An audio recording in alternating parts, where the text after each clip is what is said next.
Has anybody heard from Dr. Walker? Yeah, me too.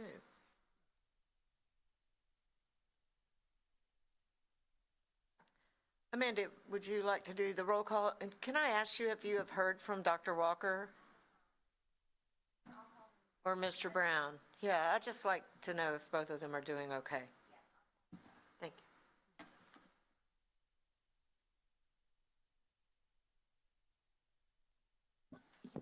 Yeah. Yeah. Just,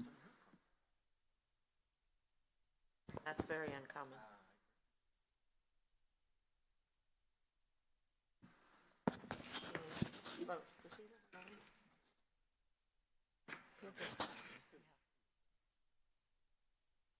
I'll look it up. Do what? Same parcel of land. Oh, okay, okay. All right, perfect.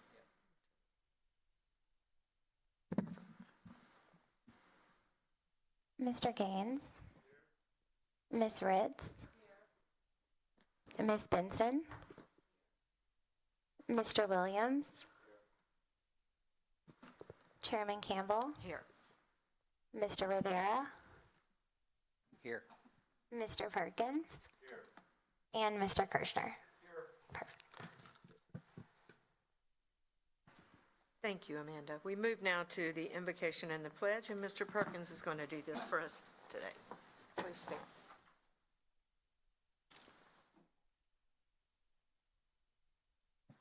Let us pray.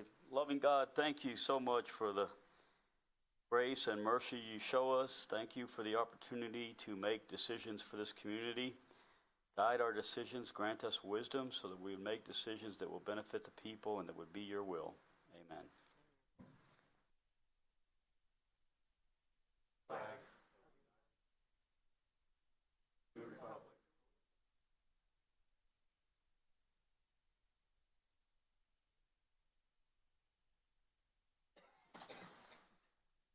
Thank you, Mr. Perkins. Hello, Mr. Stevens. We move now to adoption of the agenda. Do I have a motion?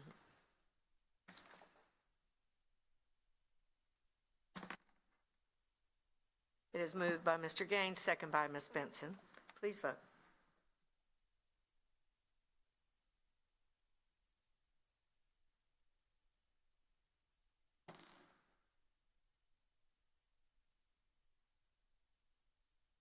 Some nasty weather out there today. It sounded like a tornado coming through my office on Garden. And then there was a big tree that went down and took down all the power and everything. Garden Street was closed down for a little while, yeah. I was like, well, no wonder it sounded like a tornado. Probably was. Does everybody have a green dot? Thank you. Or red, if you don't like this agenda.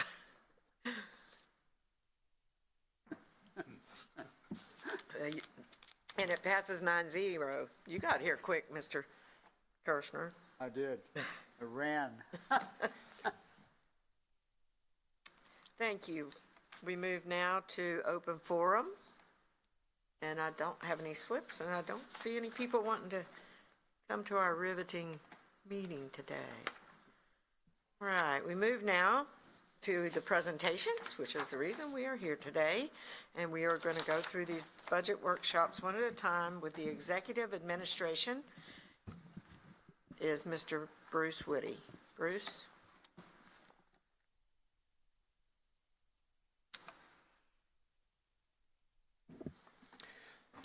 Good afternoon and welcome to presentations for the FY25 budget.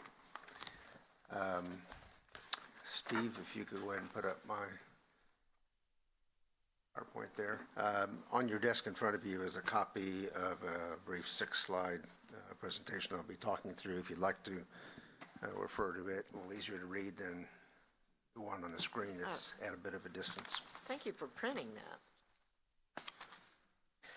that. This week, the 13th, 14th, and 15th, Monday, Tuesday, and Wednesday, we'll be going over budget presentations from the various departments. And as we do that, I wanted to point out that these 3 days of this week will be presentations on operations and maintenance portion of the program budget. Thank you. And as such, we won't be talking about capital improvement program projects until next Tuesday, the 21st, when Stacy will be making that presentation. Although program budgets will have some capital purchases in them, the real project-related capital will all be next Tuesday. So if you ask some questions about some of those, we may defer some of that till next Tuesday. I hope you'll understand.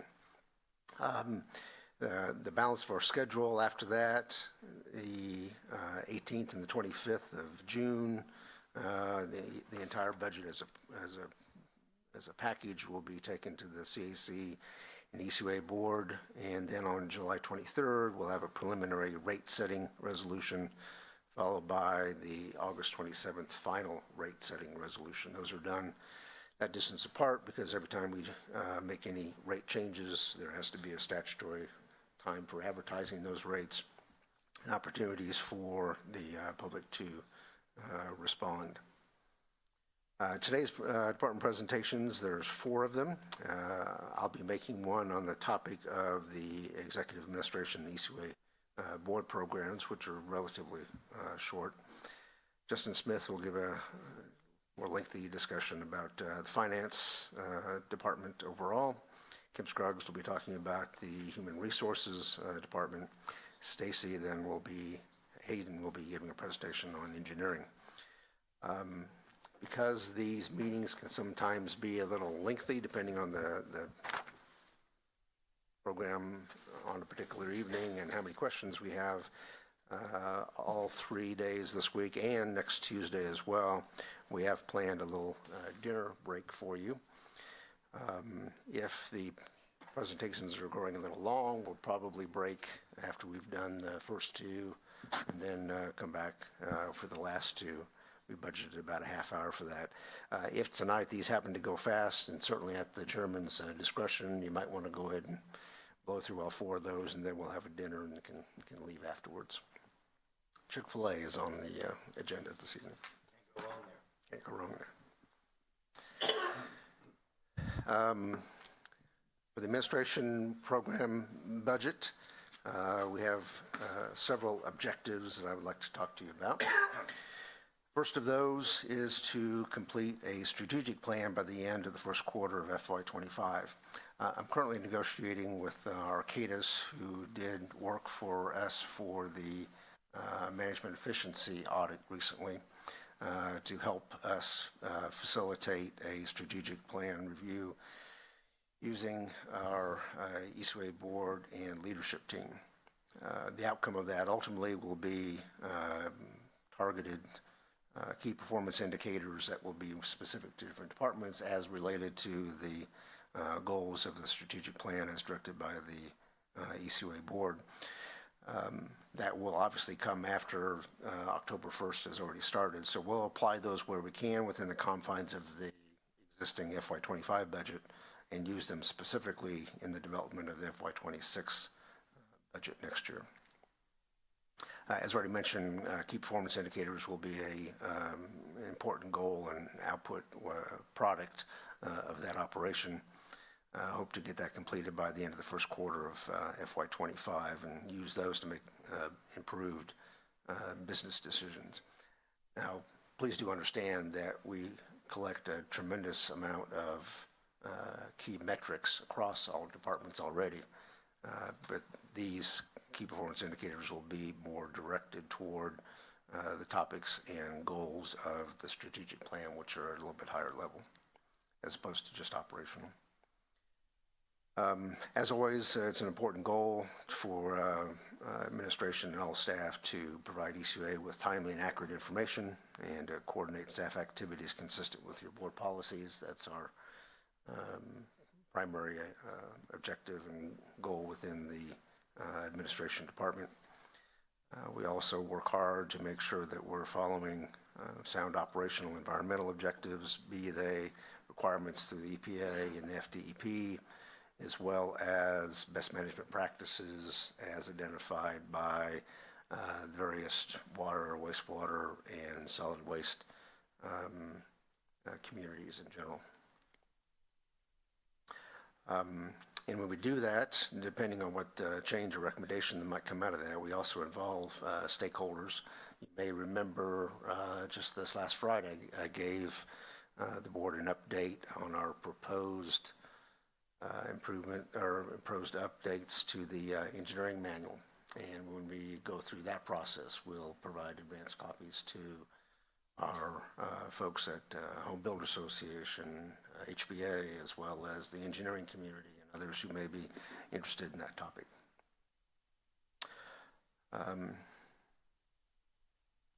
Number 5, working on promoting positive public and internal image for ECUA through our communications is extremely important. Not only do we use phone, email, webpage, and social media, there's a tremendous amount of outreach that we try to do in different ways.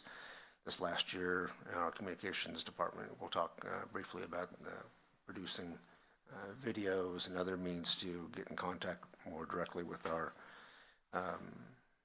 customers, and also to provide them information that's more easily accessible and of greater interest.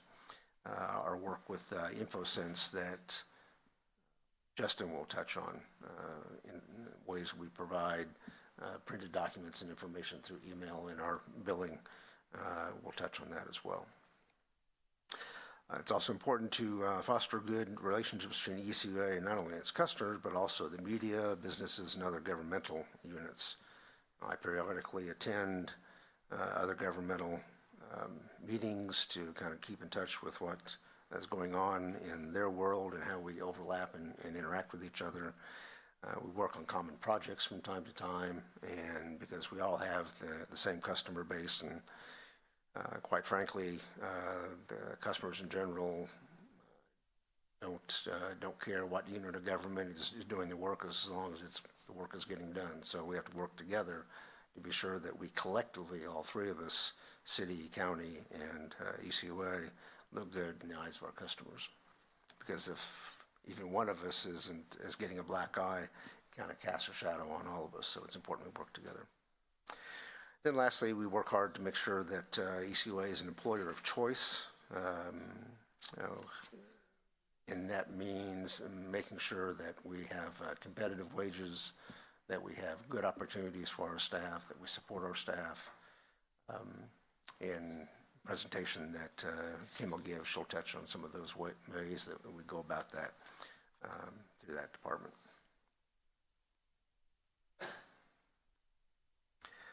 Some of the goals that we have and ways to work on that are as follows. I already mentioned the strategic plan that we'll work on within FY25.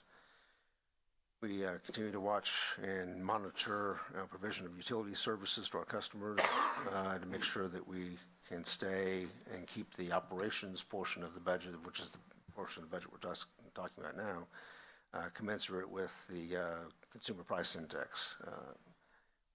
While everybody expects or has an understanding that our costs rise as well as theirs do, we have to keep that in check and make sure that we're being reasonable with the folks who own our operation, essentially our customer base. Next year, an important task is going to be monitoring our capital improvement program and operations expense related to PFAS regulatory compliance, making recommendations for how we fund those tens of millions of dollars in expenses coming up is going to be very critical for us. We've mentioned on a couple occasions that we do have some settlement funds coming to us due to lawsuits that we've participated in against the manufacturers of these materials. While we do have some large settlements coming our direction, we don't anticipate that those settlements will cover much more than 70–80% of capital costs, if we're lucky. So we'll still have to supplement some of those capital costs. What is probably of equal or more concern is that over time, we'll have operations and maintenance costs that will continue long after the settlement money is gone. Whereas in the past few years, you go back 3 or 4 years, we were only spending $400,000 a year changing out carbon for our GAC filters. That in the last couple of years has gone up to 600,000 or 700,000. By the time we implement that across 13 additional wells, it's very realistic we may be spending $5-6 million a year just on that subject. And certainly that comes at an expense. Still related on that topic, our capital improvements program budget, when we talk about that next Tuesday, we'll mention the fact that we're wanting to pursue quite a bit of that initial capital work in FY25. However, we still don't have final numbers on our settlement, and we won't get that in time for this budget setting session. So what we've done in absence of being able to have those settlement numbers and being able to put that in on the revenue side of the budget, what you will find in the budget is we've budgeted for the engineering component of what we need to do, with the anticipation that within the first 6 months of FY25, we will have those settlement numbers. And whenever those do come in, we'll bring a budget amendment back to the board that will have not only the revenue numbers from that settlement, but also then adding back in the construction related expenses for what we intend to accomplish in FY25. In all likelihood, there's no practical way we would get the construction aspect encumbered in that first 6 months. So I think timing-wise, we'll be okay.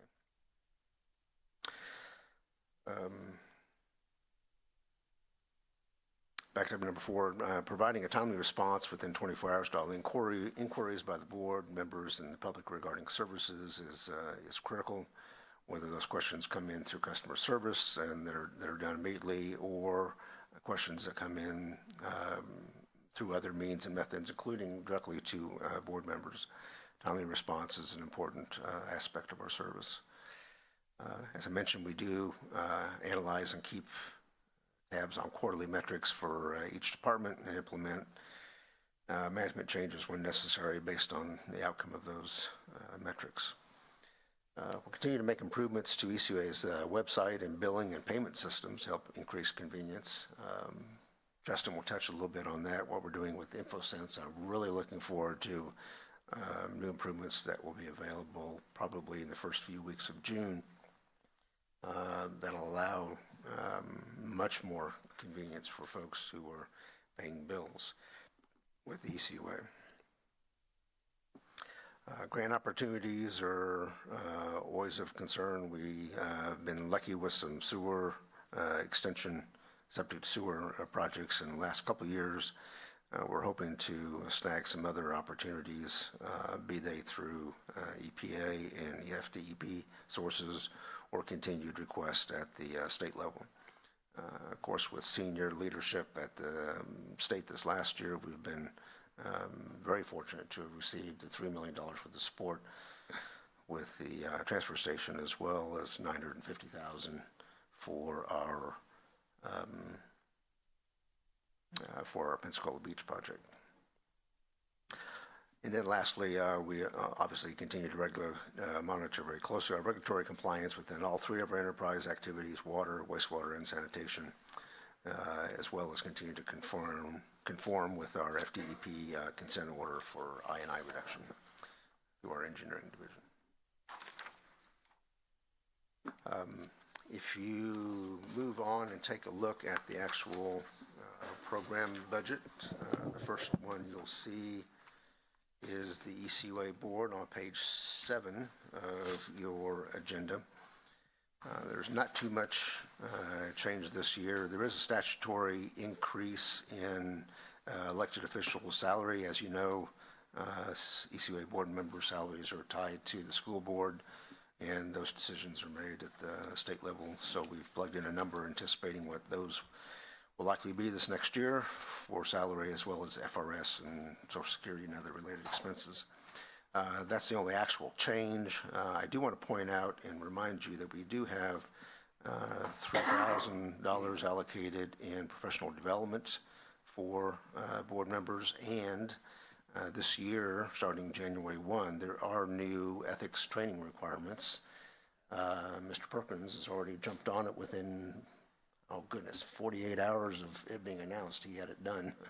Yeah, yes, did a wonderful job there, but we still have some funds available. There's some good online sources to be able to meet those requirements.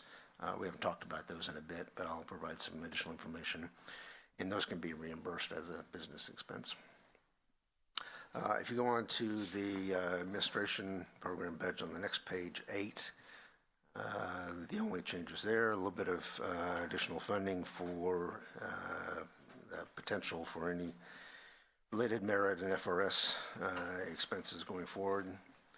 We did not, as an oversight in FY24 program, the monies needed for our lobbyists. We covered those from a different source last year, but this year we did get that back into the budget. So that's the only significant increase for this year is that being put back into the budget. We'll point out that our expenses for legal, if you see the chart there, last year we did budget $550,000, but we actually closed the end of the year at only $455,000. I'd really like to commend our folks at Lidvack, Beasley, Wilson, and Ball for twofold, for two things. Number one, their diligence in closing a lot of cases that have been lingering for years, starting clear back. They were there when they joined us in 2019. That settlement has really helped lower our legal fees over the last few years, or starting last year, and I think going into next year. Just to be conservative, we did budget the same amount for this year, but I do anticipate that being well below that target. So in FY26, we may or may not be able to drop that amount if we follow that same trend. And that's all I have really for those two programs. If you have any questions, I would. I do Definitely not see entertain any us. speakers, but I'm sure we'll have some. Mr. Williams? Thank you, Madam Chair. The objective on number 7, trying to get more grant money. Have we thought about the same way we do our professional services? Have we thought about a third party or consultant who could regularly look for grant money so that we would have the necessary means to do particularly sewer projects? That comes up frequently. Don Palmer probably gets the credit for asking that question more often than any other person in the organization. I've really got mixed emotions on it. We have heard an awful lot of good success out of the city of Pensacola, having invested in doing that. The county's had some similar successes, and they do not do that. They have a decentralized system like we do. Given that, You said they have a decentralized? yeah, that's how I refer to it anyway. What I mean by that is that if you're going to be chasing grants and filling out information for grant applications, your greatest success is being familiar with the program that you're chasing and the folks that you're talking to. There are some things that are common across any and all grant applications, but more than anything else, it's knowing the department to whom you are applying. If it's the FDEP or EPA or those types of things, you really need to be familiar with those technical programs. And for that reason, I think we're stronger by having our staff doing that rather than having an outside third source. Now, the counterpoint to that argument is that they're stretched pretty thin, and it is a lot of additional time chasing those grants. So I have a comfort for both sides of that argument. So how would you rate our success relative to the city of Pensacola and the county in getting grants and their approach versus our approach? I think we're good with, in comparison with the county. It's a little hard to compare with the city, only in that while you've heard a lot more discussion, please keep in mind that a good fraction, significant fraction of the announced grants are economic development, EDA, and some other things that really aren't even in our purview. So I don't think you can say we got 3 and they got 10, therefore they're doing better, when 5 or 6 of their categories don't even apply to us in the first place. Transportation-related projects and economic development-related projects and things like that, those don't directly follow under our umbrella. How can we improve our grant success?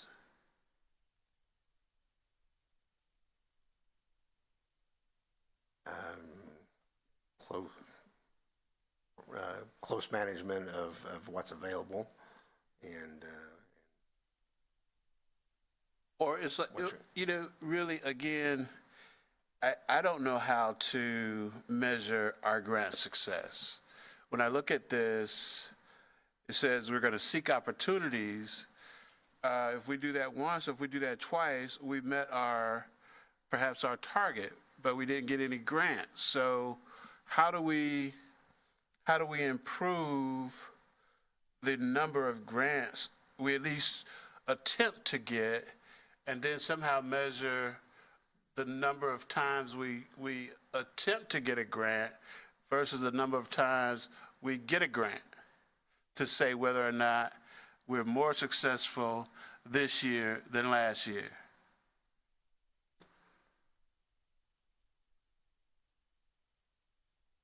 that's a difficult one to answer for 2 reasons. First and foremost, I think I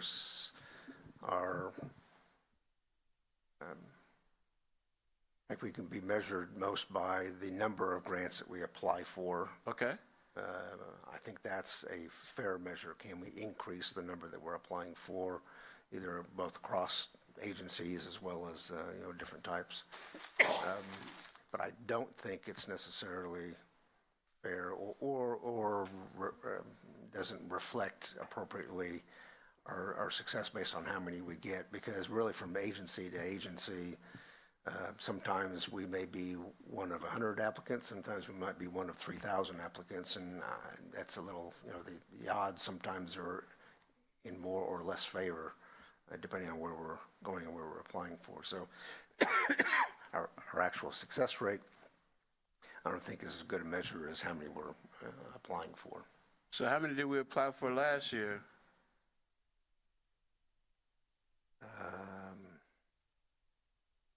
I don't have a list right in front of me. It's Or I guess low to mid-single digits. maybe a fair question would be, generally, year over year, how many are available for us to apply for? Even that varies from year to year. Right now with the whole PFAS regulatory environment, there's some more opportunities out there than there were last year. How do we know if we're doing better or worse year over year? Probably providing and showing you a list of what we apply for on a regular basis. Okay. Because otherwise, I won't know. I mean, if you seek a couple of grant opportunities, you've met your goal. But if we get 0, I mean, I don't think that was a goal. So, yeah, I really would like to see if there's money available, a way in which we can apply regularly for those funds, whether that's through using an outside consultant or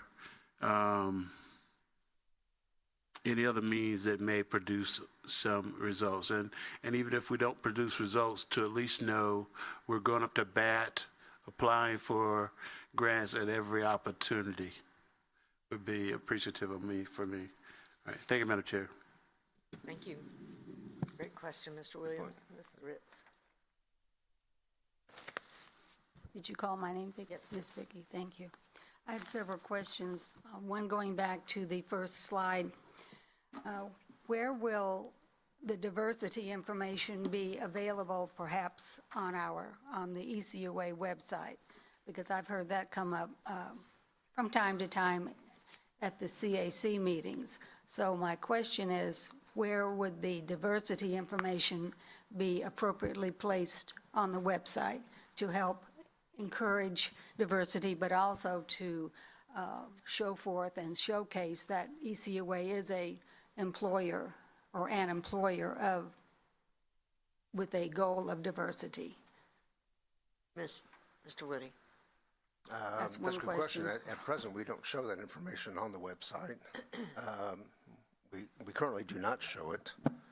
We can discuss how or what might be the appropriate way to show it. As you may remember in our past presentations, the overall population of our employee base has a more diverse population than the population that we serve. Where we need to improve and have made some improvements, small incremental ones, but we are making improvements, is having that diversity equally seen across all pay grades. And that takes time. It takes a while when you start an initiative like that with long tenured employees and fewer employees at the top of the pyramid, so to speak, for that turnover to occur and opportunities to be made available. Next question.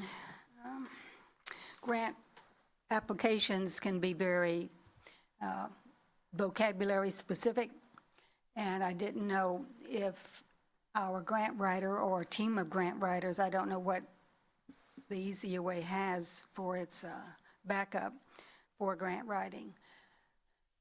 And true, there are many, many applicants.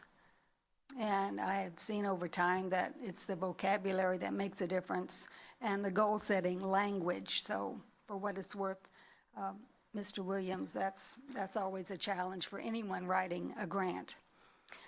Is there a resource on the website or in the state of Florida that would eliminate a lot of seeking for grants?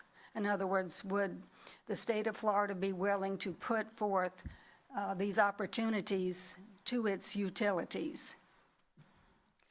Lastly, on that point, the University of West Florida, would that be a source of support for grant writing, but also grant seeking? So that's my next question. Mr. Woody. Yeah, I'm less sure about that last one. I feel that given that staff do this day in and day out and have close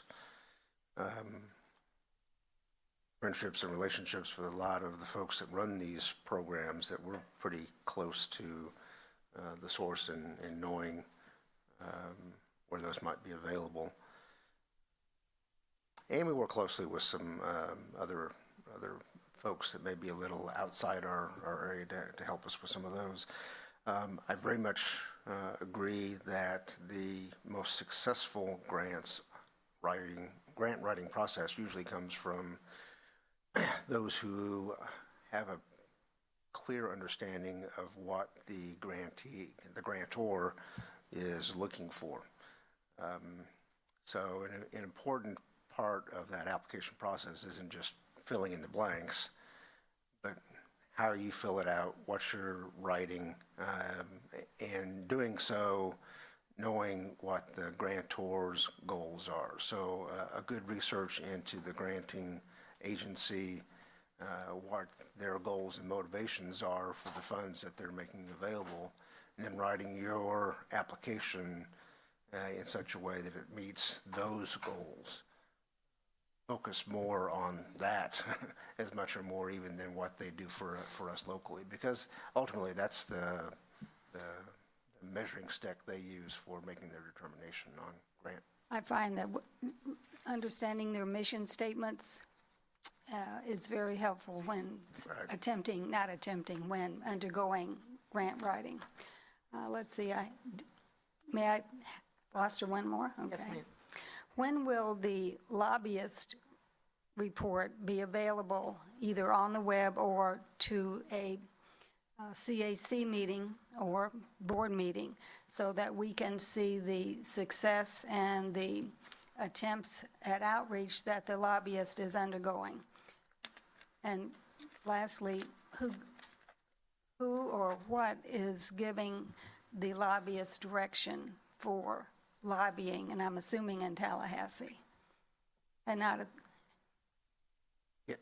Yes, our lobbyist works at the state level. Met's husband in Dalton is the name of the firm. Their success this year was twofold. One was a $3 million grant to assist us with our capital improvements project for the transfer station. And the other was $950,000 for the Reclaim Waterline project on Pensacola Beach.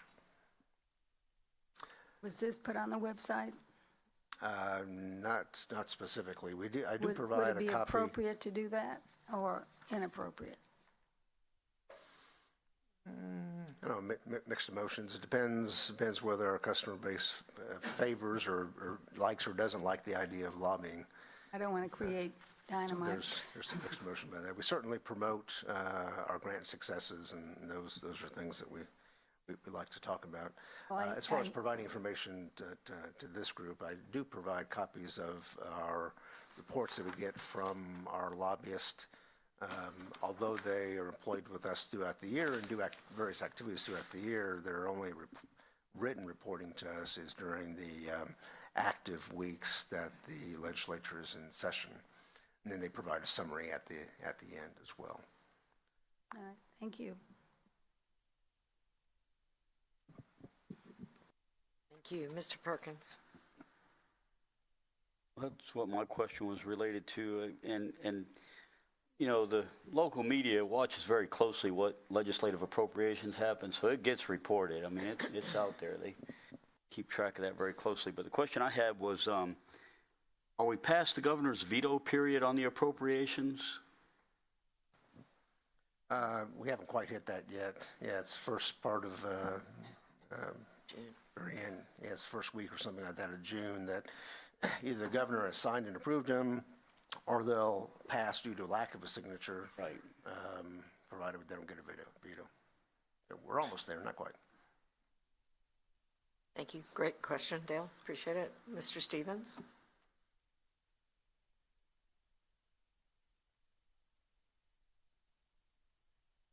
As it relates to grants, didn't we get some?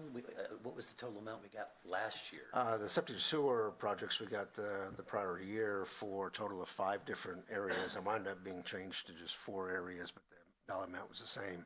A little over 11 million altogether. That's a 50% grant, so double that number to see what the capital investment is. ECOA, of course, has to provide the matching grant for that. And were we able to match funds to maximize all those grants that we received? Yes, we do have that in the program budget. Because that was something for me, you know, being, you know, I'm still first-term board member, and I'm learning every day, as we all are, is all the matching funds. So when we're touting, you know, this $10-11 million, and it's just it's great and it's awesome, and it's state funds that supplement and offset for the ratepayers of Escambia County. I have to be reminded, and then of course I kind of remind my residents as well as you all do, that these are matching funds. So at that stage of the ball game, we've got to come up, because obviously it's kind of like a BOGO at the Publix. So we've got to come up with those matching funds, and then where do we get that, right? Obviously, we're not a shareholder, publicly traded company, so we've got to figure out how to get those. Obviously, it's incumbent upon us, and it's in our benefit to not lose any of those matching funds. But that's a hunk of money that we're having to come up with. That's the first thing. And I think, if I'm not mistaken, staff did a great job, because you all, I think, applied for, what, 5 or 6 or 7 or so, and ended up Oh, getting no, goodness, we applied for 11, 12? 11. Thank you for that correction. Okay. And ended up getting, I think, more than what we had, Five. more than what we had actually thought we were going to get, to the tune of, like I said, $11 million. But I just remembered that. And oh, by the way, it's matching on top of that. So I'm assuming that's going to be the same case for most, or if not all, the grants that we apply for, or most of them contingent on matching? Most, not all of it, Most. but most. Most. Can I expound on that thought Yes, a little sir, bit? you may. A very important goal of mine when we go through strategic planning this year is to try to really get after the difficult policy decisions of what are our top 2 or 3 or 4 priorities. It is understandably very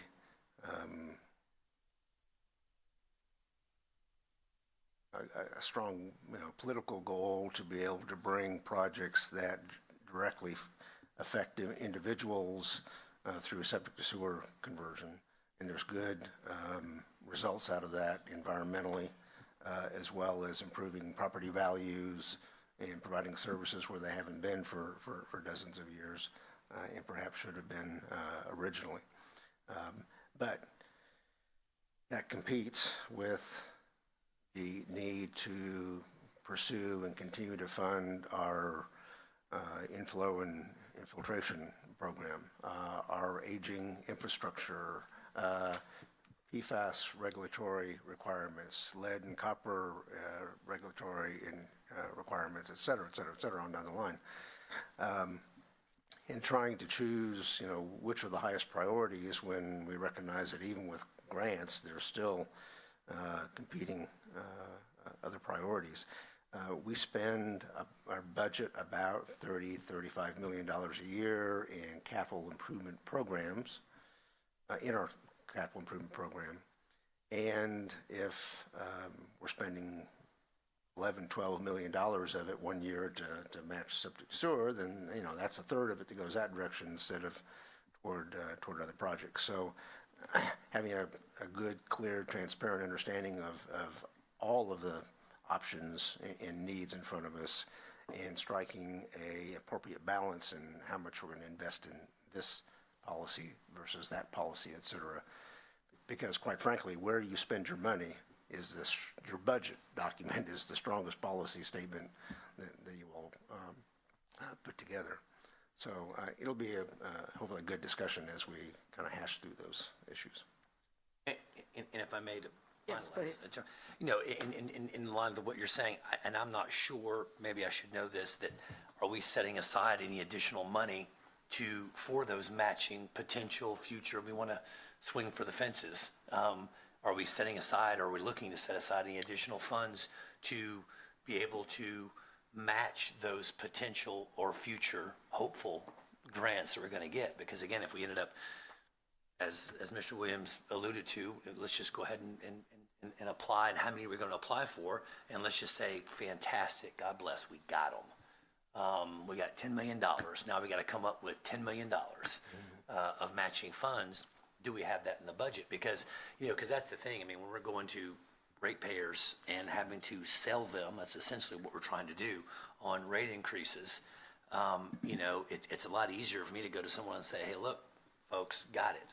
I understand what eggs cost and gallon of milk cost right now, but we got $5 million, not free money, because the entire state and or federal government has paid it, but we're getting it in Escambia County, so let's focus right here in our own backyard.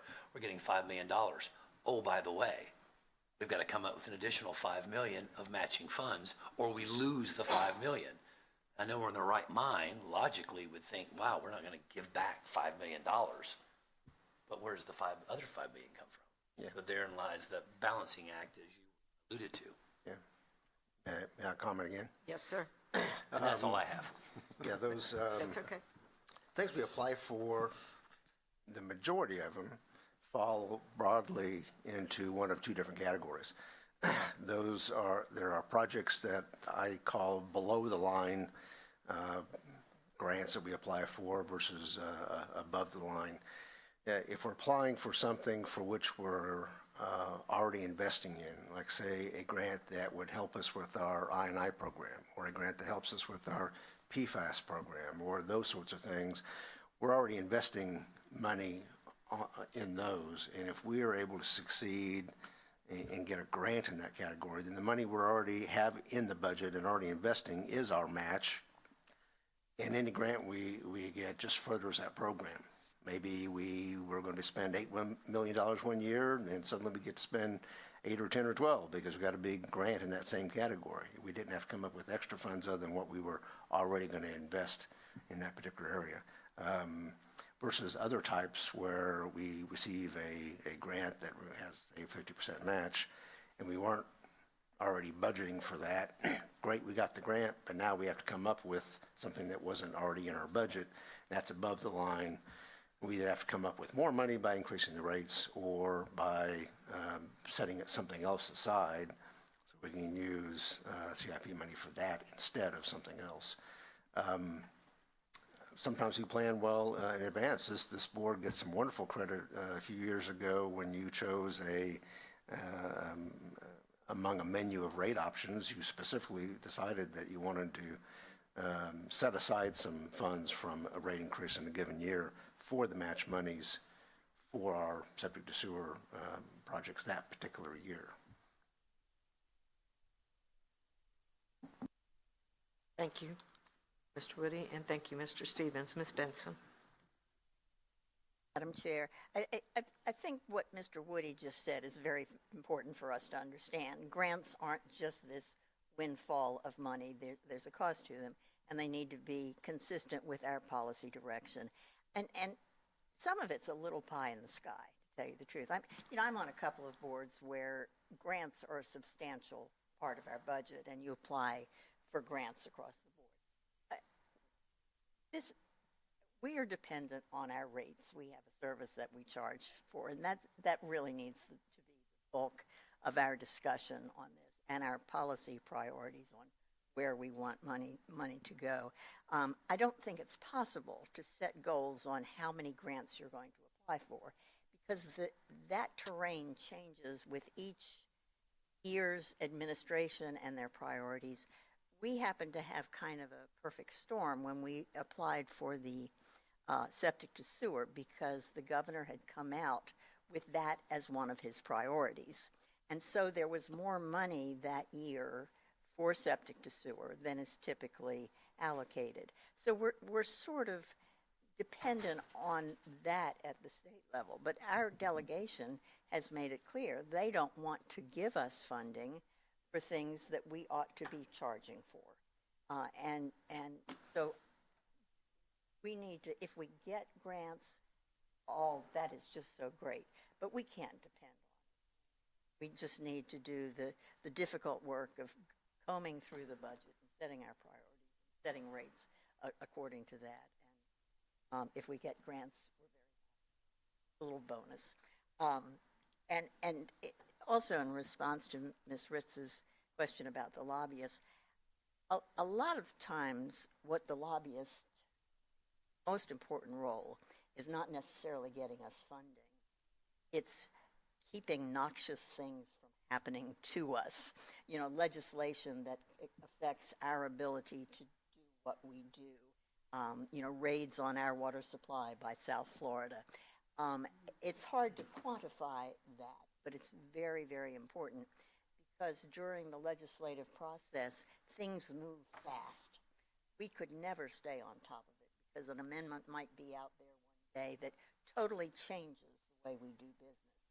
So having boots on the ground, watching out for our best interest, is a critical role, and you can't really measure a lot of that. But it's very important that we have those eyes and ears. Thank you, Madam Chair. Thank you, Ms. Benson. May I say? I have a speaker, and then I'll call on you again. We are under CAC, if you want to put your name back up one more time. Mr. Williams. Thank you, Madam Chair. I don't want to make, my point really was not to overemphasize budget.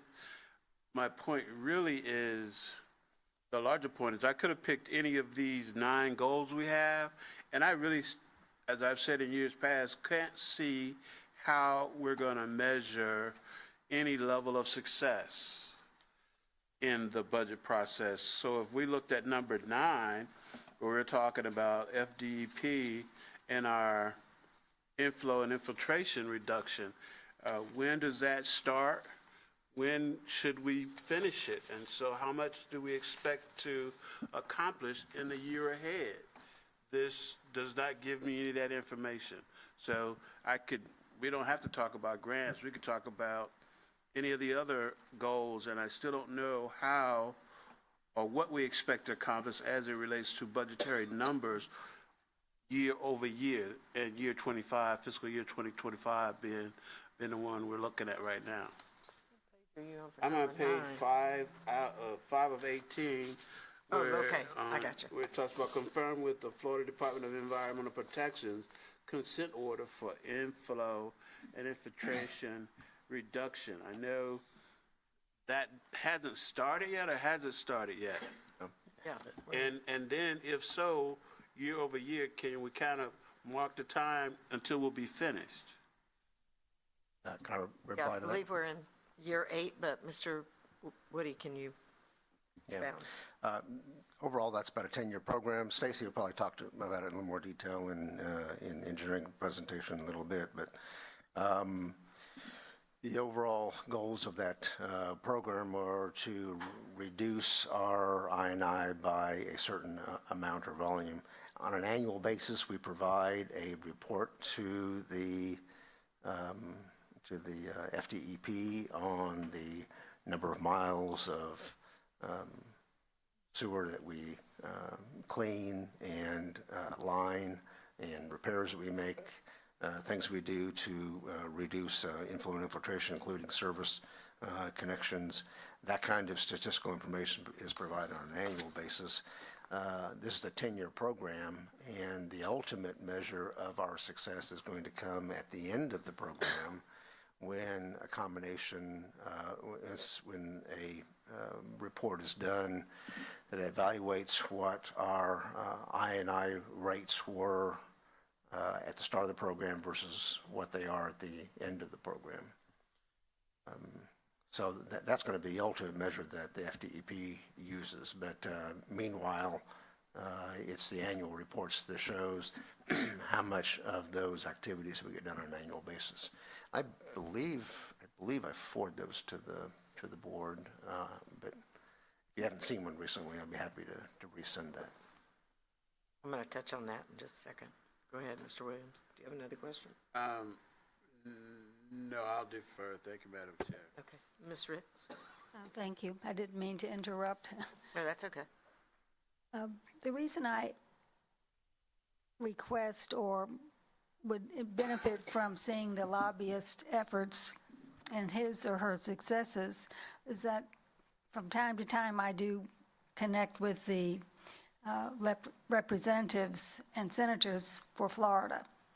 And so that would help me and provide me with a direction of, more positive comments versus I would like for them to consider so-and-so because of the following reasons. And so that was why I'm a great believer in reading successes and as well as challenges. So that would help me as both a ratepayer, but also serving as a Citizens Advisory Committee member. But typically when I do relate to these representatives and senators, I do it as a private citizen. Thank you, Ms. Ritz. You're welcome to do it as a CAC member, too. Mr. Perkins? Thank you. had an add-on about matching funds and grants and stuff like that. In a lot of these, we have to look at the big picture, and sometimes there are strings attached to it that just make it not worthwhile. It makes it too expensive or too cumbersome to do it. But we need to look at the big picture. And an example I can think of is that in the state of Florida, we have declined Medicaid expansion for our citizens. Now, the federal government will match 63.07% to expand Medicaid in Florida, so we'd have to put up 36%, but we've declined to do that. I think that's not only fiscally unwise, I think it's morally disgraceful. And the truth is that these people are still sick. They still get treated. They still go to the hospital, except they go to the emergency room instead of urgent care. Guess who's paying for them to go to the emergency room? You and I are. Our insurance rates have become outrageous, because partisan politics, basically. I mean, because, we're not thinking about the people. We're thinking about a political party or making a point. And I hope that when we apply for grants and that when we make policy, that we will look on how people are affected and not political games. I think, kind of off on a sidetrack that I'm kind of pretty disgusted about Florida on that, but we will have situations where things come up that it's too cumbersome and it doesn't make sense to apply for them. And so we have to kind of read the fine print and look and make sure we're watching out for people in the long run, not just the organization, not just a political party, not just a special interest that has a lot of money that wants something passed, but the people in general. Thank you. Very good. Thank you very much, sir. I had a few comments. One of them, I didn't realize, I like to crunch numbers and see what percentage of what goes where, and I was amazed that I think our administrative department does a fantastic job, and out of our $188 million budget, it is 2%. To me, we're lean. We're lean from the top down. So that was impressive to me that we are that lean as an administrative department. And I just crunched those numbers on my own last week for a reason. When we talked about equal opportunity employer, that is all over our website. So I just wanted to say that I do know that that's there.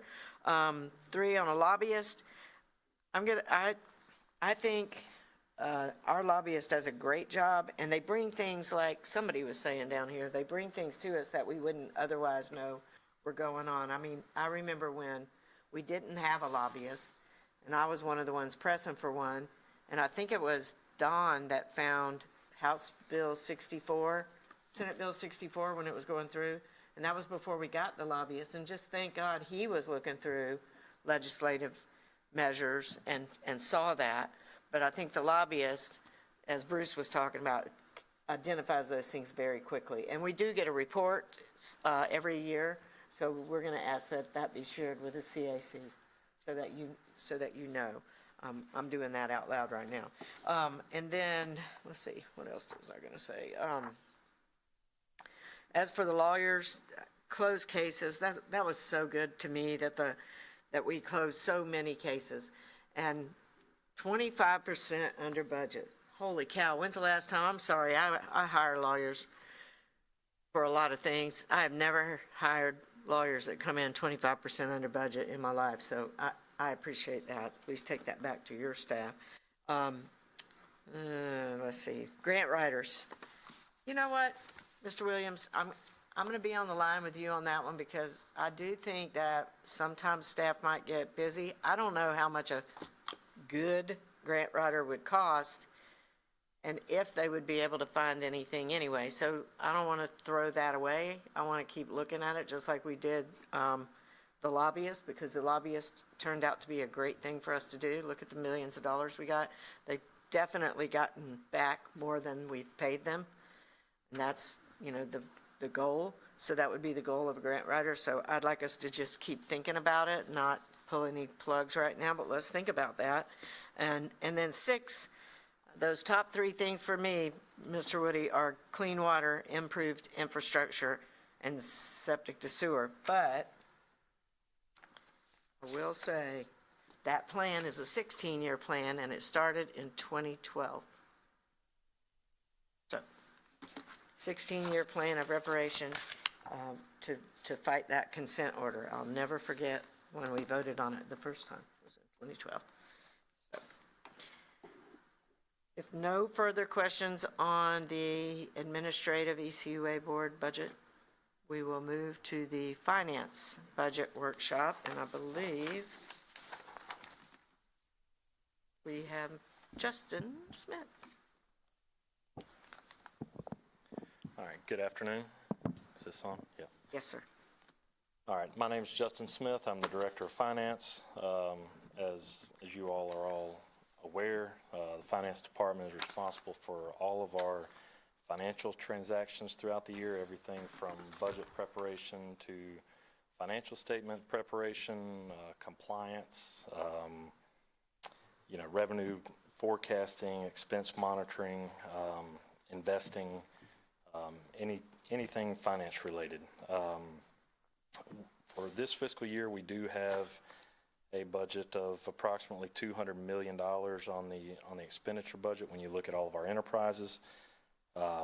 That's made up of about $114 million in operating expenses, $44 million in debt service, and $48 million in capital expenditures. I know we talk about big picture things a lot, but just a couple of key things from the finance department in general. Out of those 200 or so million dollars of expenses every year, we have an accounts payable department. They process over 22,000 invoices a year. Last fiscal year, they processed almost 23,000. So that's a lot of invoices coming through. We have a purchasing card program. We've got about 220 card holders, and we're spending about $3.5 million a year on the purchasing card program. So that's another $3.5 million that accounts payable is not having to process and request checks and issue checks for. So that program is running well. Our purchasing department, we issue a little over 2,000 purchase orders a year for various goods and services. They do all the formal bids and solicitations, contract extensions, everything purchasing related. And then we have a utility billing department. We've got over 100,000 customers. We've got 102,000 roughly water customers, 82,000 wastewater, and 96,000 sanitation customers. All those customers receive a bill every month. So we have a utility billing division that sends out all those bills every month and then processes the related payments along with those bills. For this fiscal year, our 2024 targeted accomplishments that we brought to you last year, just a couple of key things that I wanted to point out. One of our goals for this year was to continue to encourage vendors to sign up for electronic payments with a goal of increasing participation by 3% for this year so far to date. As of March 31st, which was halfway through the fiscal year, we had increased electronic payments by 7.5% on our accounts payable vendors, and then the employees using a purchasing card, that spend has increased by 2.4%. So those combined have reduced the number of checks year over year so far by 18% from fiscal year 23. So that, we've already met that goal and only halfway through the year. The next one was to increase the number of customers signing up for e-billing. We wanted to see a 5% increase for fiscal year 24. As of March 31st, we had over 23,000 customers receiving their bills electronically.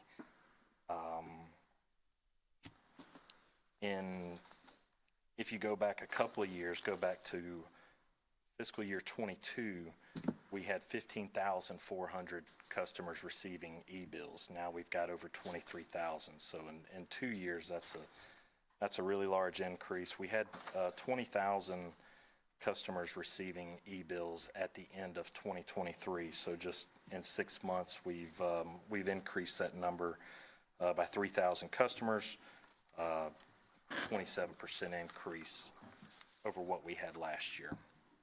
A lot of that is due to the new platform that we are using for e-billing.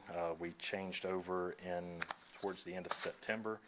I think it actually probably came up from some discussions in a board or CAC meeting. I can't recall which one it was, but about, customers that were receiving e-bills were not getting an actual PDF copy of their bills. So we looked into some options. Our InfoSend, which is our vendor that provides the printing and mailing service, they had a email option. So we switched over and utilized them for that email option where the customers receive a PDF copy of the bill and the customer newsletter just like they would get in the mail. So put that out to the customers. I know Gabe Brown and the customer service department have been making a push when they have new customers sign up or customers call in. So that's been really helpful on increasing that participation on customers getting their bills by email. Yes, ma'am. Interrupt. How are we soliciting customers to sign up for e-billing? Are we doing some direct outreach other than just when they're signing up? So whenever we made the change, going from the Central Square product that we were using to InfoSend, we did have a message on the bill. That message ran on the bill maybe for a couple of months, probably 2 or 3 bills. There was a series of messages. There was one part of it that said, hey, if you are currently receiving an email, you're going to get a new email. It's going to come from a different email domain. It's going to have a PDF copy. And then the second part of that message was if you're not receiving and you'd like to get an email, contact customer service number. So that was. Thank you. Mr. Williams, do you have a question? Yes, Madam Chair. Did he finish? Did you finish? No, not yet. No, I'll Okay. wait till you finish. Okay, go ahead. All right, the next goal we had for this fiscal year was to increase the number of customers paying their bills electronically by 3%. We have as of last year, this was last year's goals. At the time, we had about 18,000 customers receiving their bills electronically. We get about 90,000 payments each month electronically. So our goal last year was to improve our utility billing platform and online payment platform to better serve the customers. As of March 31st, the number of customers paying their bills electronically has only increased by 0.25%. However, as Mr. Woody mentioned, we are in the process of upgrading our electronic payment, the online payment platform. So I know there's a lot of customers. I know Ms. Campbell has had a few customers reach out directly with their concerns on how we're taking online payments. We should have the new platform up in June. We were hoping to have it done this month, by the end of this month. So it may be the last week of May, first or second week of June. As soon as we get a couple of minor kinks worked out, we'll have some messages to relay to the customers, to the board members. They'll be putting information on the website, on social media, and all that with all the details. But it is with InfoSend, who's the company that is doing our billing. They are also a payment processor. They have governments and utilities agencies all over the country that they process payments for. We're in the implementation stage right now, so from the customer side, what they're going to see, they're still going to go to our website, but whenever they click the button that says pay your bill, it's just going to take them to a separate landing page. Under our current solution that we have now, the customers have to go in and make a one-time payment. You can sign up and create an account, I believe, with Kubra, but there's not There wasn't currently an option for automated payments, recurring payments, things like that, but you'd have to have the information from your bill, your cycle and route number, your account number, and you'd go in and make your payment. We get 45,000 payments a month through that method. With this new platform, the customers will be able to create a login. They'll have to have their same the information off of their bill, but they can create a username and a password with an email. They're going to have a lot more capabilities. You can schedule recurring payments. You can get notifications through text, through email. You can schedule your payments.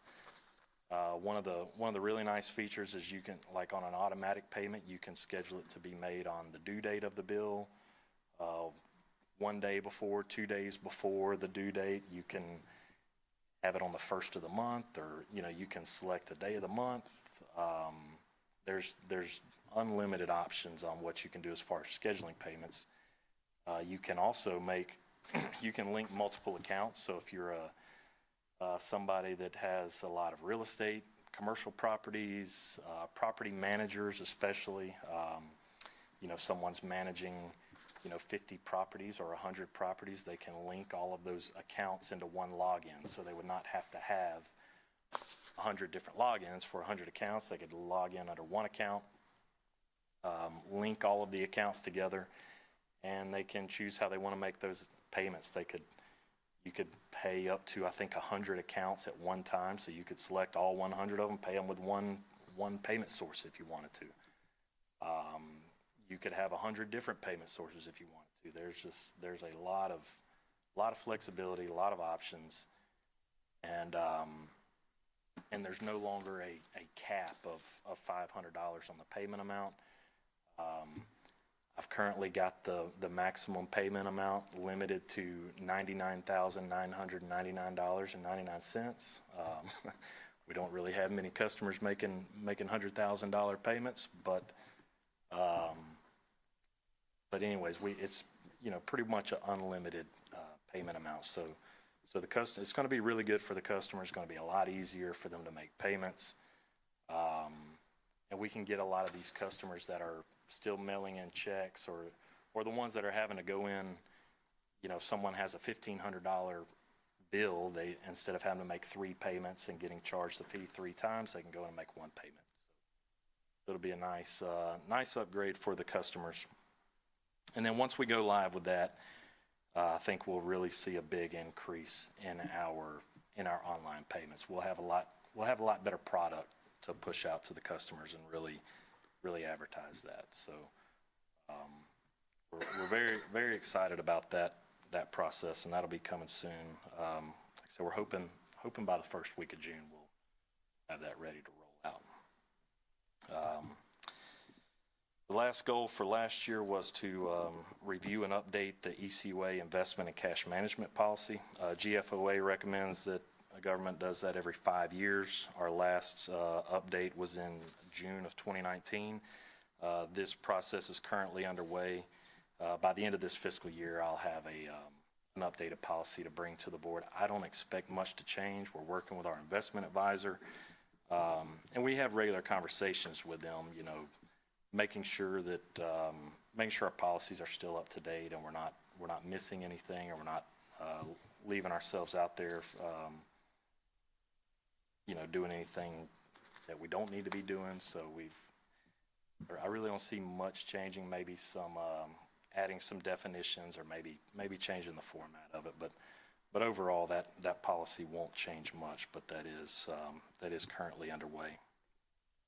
So for 2025, my target accomplishments, number 1 was the one I was just mentioning, with the new bill pay platform up and running.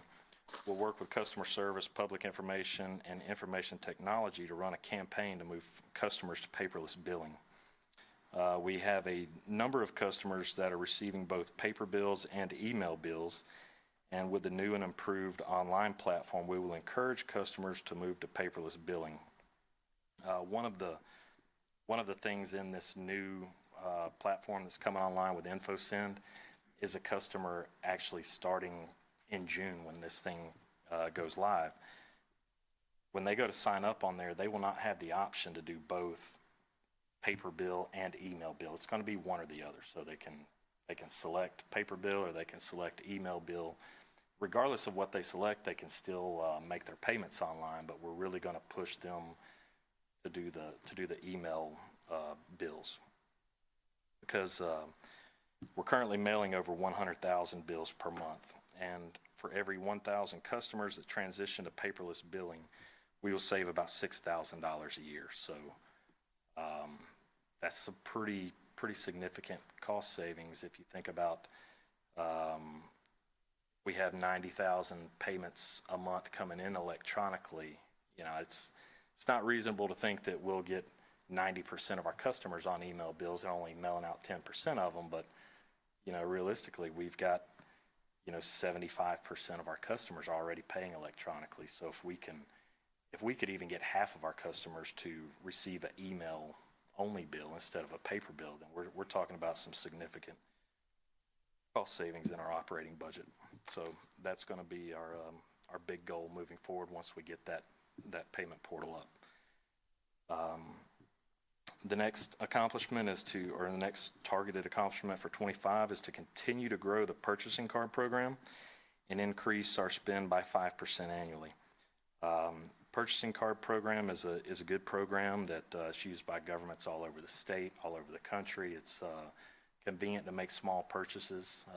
If someone needs something, especially our guys that are like superintendents and things like that are out in the field, if they need a specific part or they need something that's that they can just get with their purchasing card, it's a lot easier for them to get that, do the work that they need to do with it, and not have to wait on a purchase order or an accounts payable check or something like that to happen. So it's intended for small purchases. We don't make large purchases with the P cards, but it's a good program. It's efficient, and we also get a rebate on the spend through the program. We're under a state contract with Bank of America.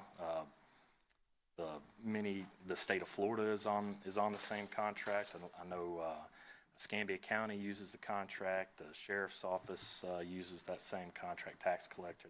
There's a lot of government agencies using this contract, and just this year we get our rebate, I think, in February or March of the year based on the last calendar year spend, and we earned a rebate of $47,407. Wow. That we received from our calendar year 23 spend. So the more purchases we make with that, the more we spend, the higher the rebate we get, and the more efficiencies we gain in the office. So it's a great all-around program. The last couple targeted accomplishments are to continue to modify policies and methods that improve our business processes, utilizing electronic media and workflow when possible to reduce the amount of staff time generating paper documents. And then we want to provide additional training and professional development for the staff to prepare them for internal promotions as tenured staff members retire. I've got a very good staff. We don't have a lot of turnover in the finance department, so I'm very blessed with that. But with that, when you have a lot of tenured staff members, they do retire at some point. So I've got a couple that will be retiring in the next 4 or 5 years. So we're trying to get some of the junior staff members, newer staff, have them ready to take on those supervisor manager positions within the department. As far as the budget goes, I really don't have much changes on the budget. We have an increase on the accounting and auditing, $4,500. That is OPEB. That's an acronym. I probably should have spelled that out. That is Other Post-Employment Benefits. That's an accounting standard that every 2 years you have to have a full evaluation on what your liability is for other post-employment benefits. So that means whenever people retire, you have FRS. That's not part of that. These are mainly related to health insurance. So what type of liability does your entity have related to people that are currently in the workforce, but they're going to retire one day, so you got, payouts of leave, annual leave, sick leave, things like that, and you have to do this study. Every 2 years, you have to do a full study, and then on the odd years, just a roll forward. It only, the roll forward study is very, very, very basic. The full study cost us about $5,000 more than the interim study, so I had to have an increase for that. And then I have a $30,000 increase to the outsourcing of utility bills. Our customer base is growing. During last year, we had to move some money around. We had some available budget in some other areas to cover that amount in outsourced utility billing. And our price hasn't went up. We're paying the same unit price. It's just we have more customers, and we do have a cost for the email bills, but it's only a couple of cents an email. But when you look at where that cost savings comes in, the cost that we pay to process the emails is, I don't know, probably 50 cents or so cheaper than the postage cost. So it's that's why we're trying to make that push there. I do have an increase in postage, and that is based on the actual amounts that we have now that are being emailed. However, as we can get people to move away from that number will come down. I didn't want to be, not sure I didn't want to be overzealous and not budget enough and think that we're going to get a lot of people to make the conversion over, and then what happens if they don't? Then we still got to come up with the funding for that. So I'm hoping in 26 we'll see that number come down. But that's really all I have for the budget for the finance department. So Thank you. any questions? I have a few questions. We'll start with Mr. Williams. Thank you, Madam Chair. Thanks for your report. Question I had lines up with your targeted objectives or targeted accomplishments number 2. We talk about your purchasing card program. You want to increase that 5% annually. We were talking about a program that's an internal program, right? Yeah, so that's a program. It's a credit card, Right. Company credit cards. So. Why are we going so slow to move all of the company towards using that card if it's such a large savings involved? Well, there's a savings involved with it, but it's only intended for small purposes, for small purchases. Okay. You don't want to, or I don't want to open it up, and that's pretty common with other governmental professionals. You don't want to increase that limit, single transaction limit, to allow people to make larger purchases with it, because there's more risk for abuse. If we were to, an easy way to increase it, and I could increase that goal, I could say, hey, we could increase our spend by 100%. We could double it if we were to increase the thresholds on what people could use it for. But then you're opening yourself up for abuse, because once they swipe the card, there's no turning back, right?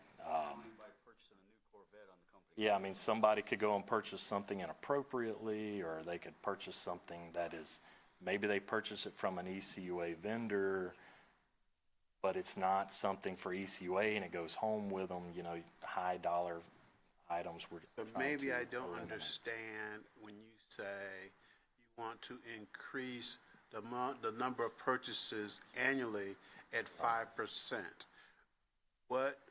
How do you, what's 100%? So I'll give you an example. All right, we spent last fiscal year 23, we spent $3,469,000. Is that somewhere printed on the budget? No, this is company-wide. This is out of all of our expenditures that ECUA spent throughout the year. we could round up and say $3.5 million of the 100 million that we spent in the year was through the purchasing card program. One of the things that we've done, we have people that work here, and we have different divisions and departments that they are used to doing things the way that they did it last year and the way they did it the year before and just the way that they've always done it. So the purchasing division will have a requisition come through for their approval for $400. Somebody puts in a purchase rec, $400 to buy a part from, I'll pick on the sanitation garage. You know, they need to buy some parts for a garbage truck that's in there to repair. So they send in a purchase requisition, and it's a $400 part. We'll call them up and say, hey, does this company accept credit cards? Well, I don't know, I didn't ask them. Instead of going through this purchase rec process, why don't you call them and see if they'll take a credit card? And if so, use your purchasing card to make that purchase. We're doing things like that. That's how we're trying to increase the spend. And something like that, a small purchase like that, it helps out the department. It's more efficient for them because they don't have to put in the rec. They don't have to put in the purchase requisition that then goes to their supervisor for an approval, and then it comes to the procurement department. Then they convert that rec into a purchase order. Then they have to mail the purchase order or email the purchase order to the vendor. Then they get an invoice. The invoice goes back to that same department that's already bought it. Then that department, the garage, they have to send the invoice into finance. Accounts payable department processes the invoice, pays it against the purchase order, cuts a check for it. All of those steps are eliminated if they just use their purchasing card to buy that small dollar amount part using their purchase card. So we're doing a lot of education with that on, you know, some of these departments to use their purchasing card for these transactions, which they're able to, because there's a lot of low-hanging fruit. And that's just one little example of what I would call low-hanging fruit. On you educate somebody on how to use the purchasing card, what it's supposed to be used for. The amount of stuff that they buy, you know, just in the garage to repair parts and things that they don't stock, and they have to buy this, they have to buy that. Put it on your purchasing card. Quick purchase. It's not something that is. There's not a whole lot of room for misuse on a transaction like that. They get their part quicker, they get the vendor gets their payment quicker, and then it adds to our total spend to help us get a rebate at the end. All those little things would add up, you know, to be in a big increase. Okay. I understand what you said. Sounds like it's an educational process involved so that those who have the ability or the authority to use the card know what purchases would fall up under their department to be purchased with the card. Correct. So I still don't know why it would take 20 years to get roughly everybody who's supposed to use the card familiar with the card so that we're operating at 90% of card usage for purchases that are authorized. I think maybe you're misunderstanding. I'm trying to get our spend that we're spending on we're never going to get 100% of our spend to be done on a purchasing card. We only have say we've got 600 employees or so average. We've got 222 cards, 222 card holders as of the end of last month. We'll never have all 600 of our employees walking around with No, purchasing sir. cards. You will have those 220 that you're talking about. And at this rate, you're saying of those 220, you want to, I don't know what the number is that's using the card now, but you want to increase that number by 5% over the course of this fiscal year. And you still have those remaining employees who would need to be educated into using the card in the years ahead. No, I don't want our number of cardholders to increase. I just want our existing cardholders, I want the spend to increase, so we don't have people that are submitting in purchase requisitions for things that they can be using. I'm talking about the purchase cards 220 that you're talking about. for. Right. Of those 220, currently, how many are using the card? 220. I mean, everybody that has one is using it. Okay, okay. So you want them to use it 5% more annually? No, I don't want everybody, there's some cardholders, I'll pick on Jerry Piscopo because he's in here. His employees in plant maintenance, they know the program. They cannot increase their spend by 5% because they use their card for they've got a process. They've got, that's part of their, I don't know if they put them through maintenance and construction supervisor boot camp or what they do, but he's got supervisor staff employees that have these cards. They know how to use them, and you'll never see a purchase rec come in from Jerry's department for something that could have been purchased on a P card. So they do good with theirs. They do great with theirs. It's getting some of these other, and it's not just the departments. I mean, you got some new employees, you have people that, maybe they don't have these things come up very often, and they look back and they say, well, 3 years ago when this came up, we had to put in a purchase order. Well, we've changed some processes over the last couple of years, so it's that type of education. Thank you, Madam Chair.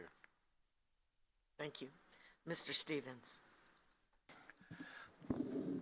So before I get to Mr. Williams' question, I got you. Just stand by. But let me first, just commend you, your department, and all of us for getting on, working towards the paperless billing and being able to pay things online. Because from a Molino's Utilities customer, who's had his water shut off 4 times for non-payment, I would certainly appreciate that. Like I said, I'm trying to work, giving them some suggestions. So maybe when a Tuesday we don't have a board meeting and they have us, I can take you with me and we can kind of educate them a little bit, because with them, there's literally a paper cardboard bill that you get, and you have to send in your check with that card. If you send in a check with the account number without that card, they send it back to you. That's about the 4th time I had my water shut off, and I lost my mind, and I very politely asked my wife. It's the only thing that wasn't on ACH. We send off checks every month, large checks every few months, and it takes care of that. So that's good that we're on that, because I'm sure other board members can attest to the fact I do get the occasional call for billing issues, weren't billed, wasn't billed in the past, or discrepancies. So I'm excited about announcing that new policy and procedure, because I get asked that a lot. Like, you guys are a large organization, why don't you have that? You should have had that already. So we're not going to dwell on the past. We're going to focus on the future, and we're glad we're heading that direction. Now, along the lines, to Mr. Williams' question, the same thing. So, common sense would lend itself, or logic would lend itself, that if we're saving this amount of money by utilizing a credit card, then why wouldn't we increase that with the existing folks? But prior to me explaining that concept, what interest rates are we paying on the credit card? So is this card like tied into a Visa, MasterCard? Is that one of the processing merchant services that they? So the card is, like I said, the program is through the state of Florida. It was one that the state of Florida did a formal solicitation. Part of the stipulations of this card is the balance is paid off every month through ACH. So there's 0 interest. We're not paying anything. You know where I was going with that, right? Because I want to make No. darn sure that we're not making purchases. ECU isn't making purchases to a repair company and they're getting charged 3 or 4% to utilize the credit card, because most your private companies, which ECUA utilizes frequently to provide various services for us, do have a merchant fee that they get charged by their processing company to take the card. So we're not getting charged that. So, and that's part of the, and I'm glad you said that because that wasn't even on my radar just Yeah. a second ago. Some of the vendors that we use, the reason we don't use the credit card is because they charge us, they pass that fee to us. Correct. 3%, 4%, whatever the. I do the fee same may thing with be. my companies. Right, Yeah. so sometimes we can't avoid that and we need it, so we do pay that fee and it goes on to the cost of the repair or the part or widget or whatever it is that we're buying.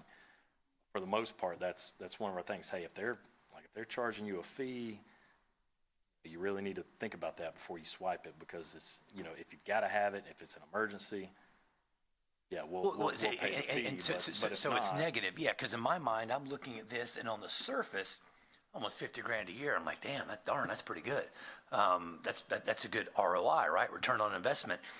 But then if I'm thinking to myself, to get that $47,000, you had to spend, I don't know, $1 million or so to get the $47,000 back. But if that $1 million had a 2, 3, or 4% surcharge, i.e. credit card processing fee, then we've paid in well excess of $47,000 in credit card processing fees. So I just wanted to make sure that we weren't doing that. I mean, right, that's one of the main reasons why we don't use the card to pay for utilities that we have to pay for, whether it's utilities, we have to send in those cards as well. Like do you? You feel my pain. You feel my pain. Don't be late. We got to do the same thing.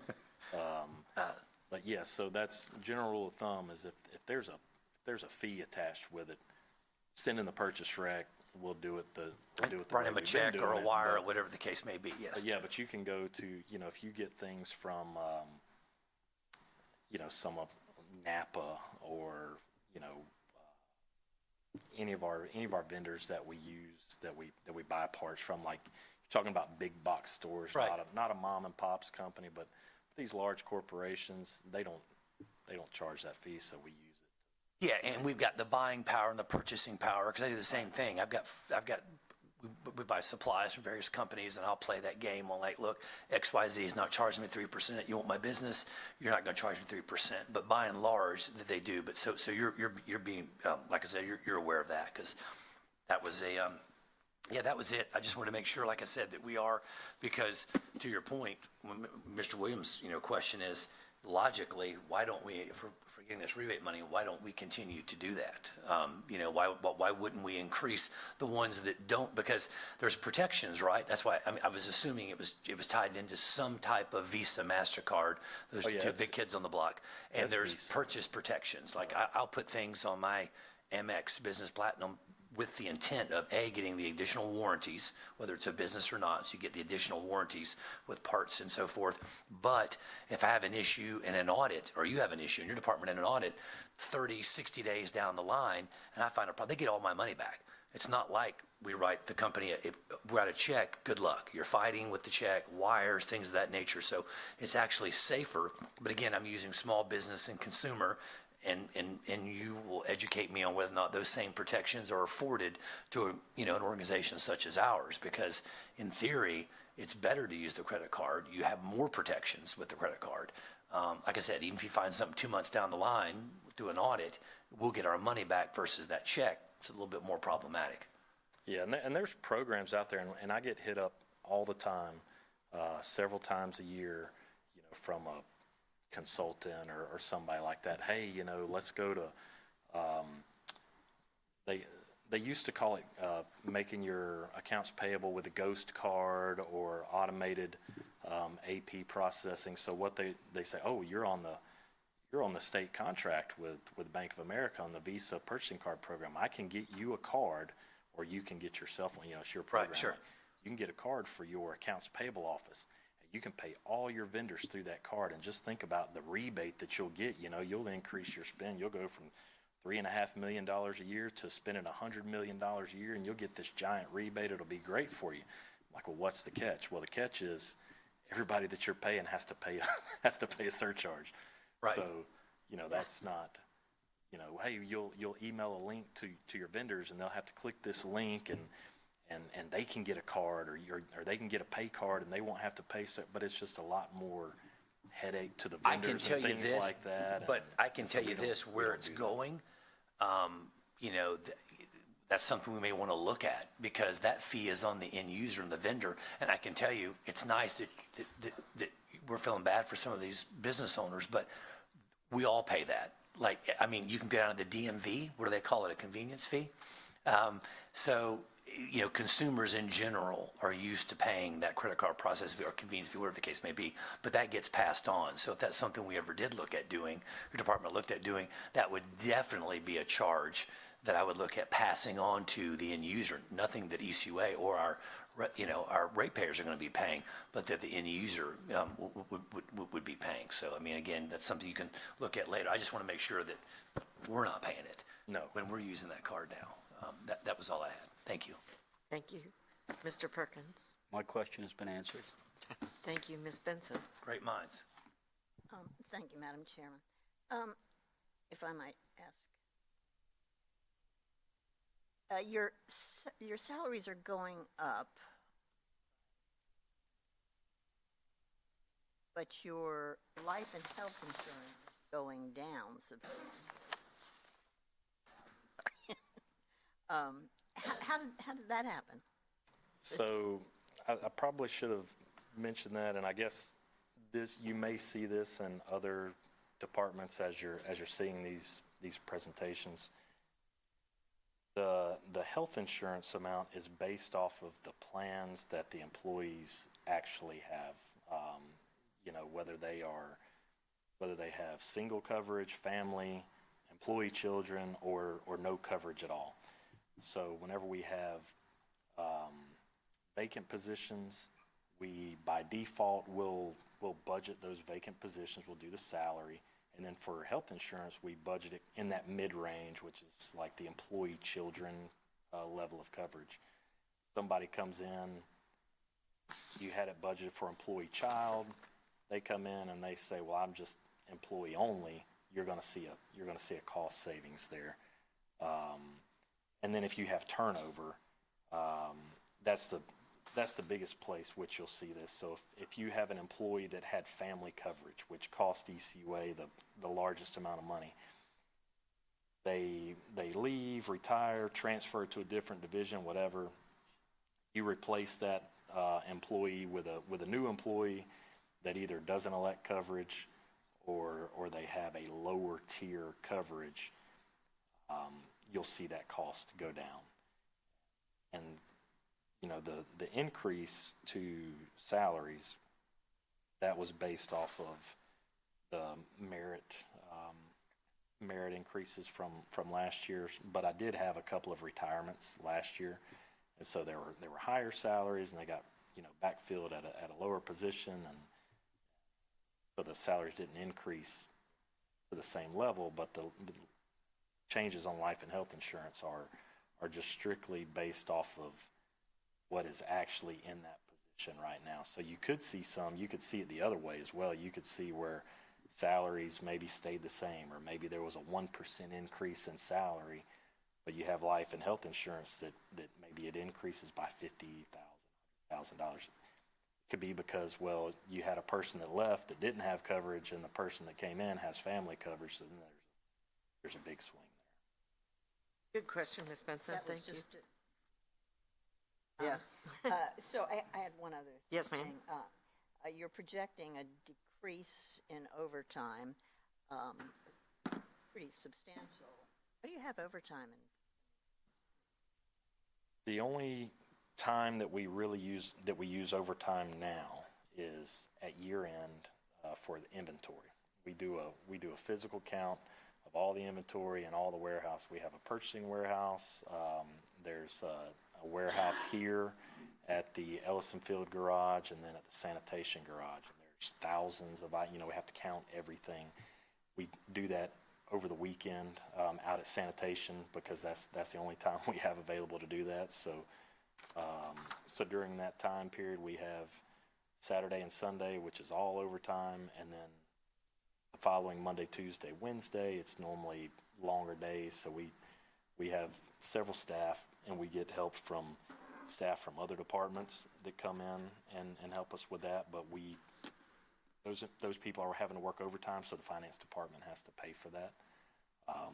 That's the only thing we use overtime for now. What we'd had in the past, we had budgeted some overtime whenever we were doing some software implementation like that to add to that.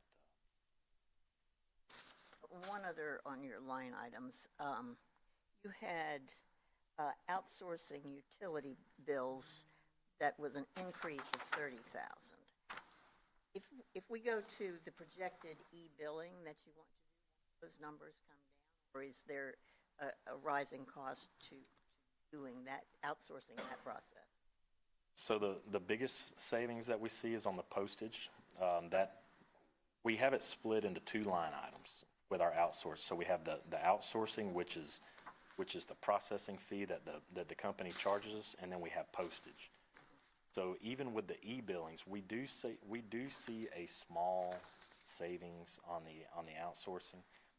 I'll just talk in approximate round numbers. We pay about 11 cents or so per bill on the processing side. That's not including delinquency notices and special things like that. So that portion of the bill goes into the outsourcing, and then the postage is, the actual cost of the postage goes in the other. On the email,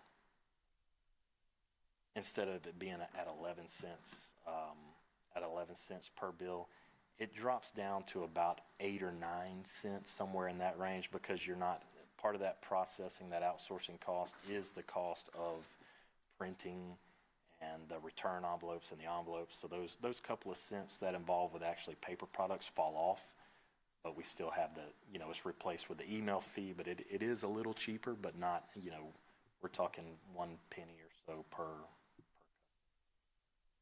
One last question. Yes, ma'am. So you want to increase the number of vendors that will accept electronic payments. Why can't we require virtually all of our vendors?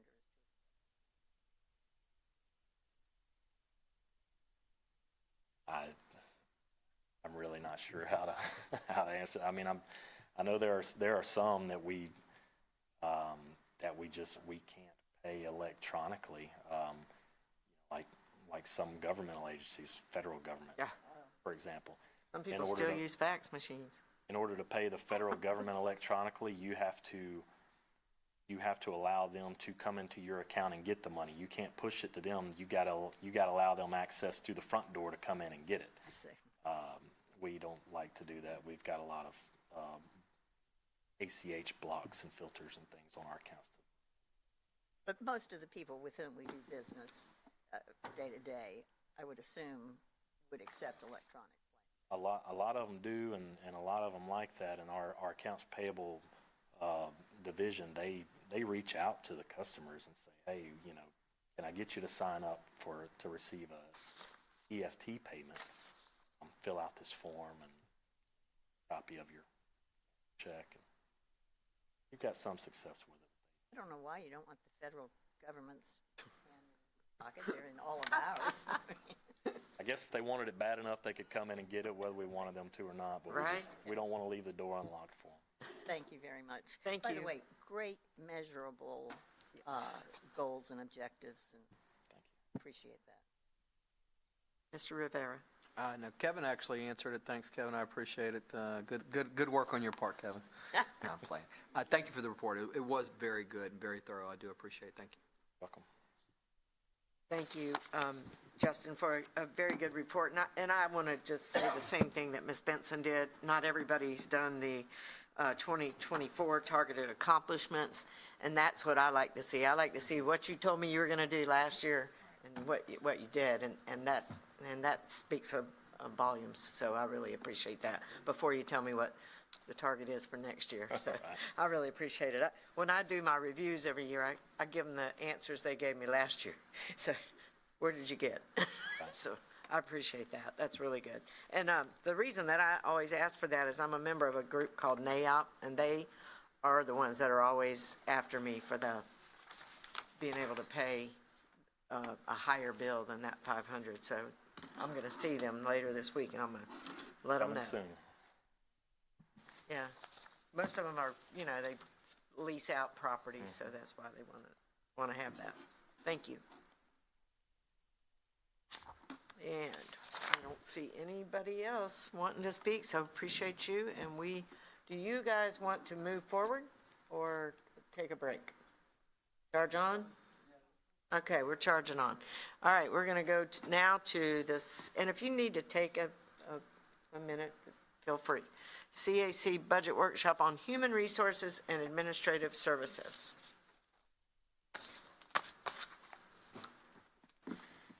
And I think we have Ms. Kim Scruggs coming up to do this one.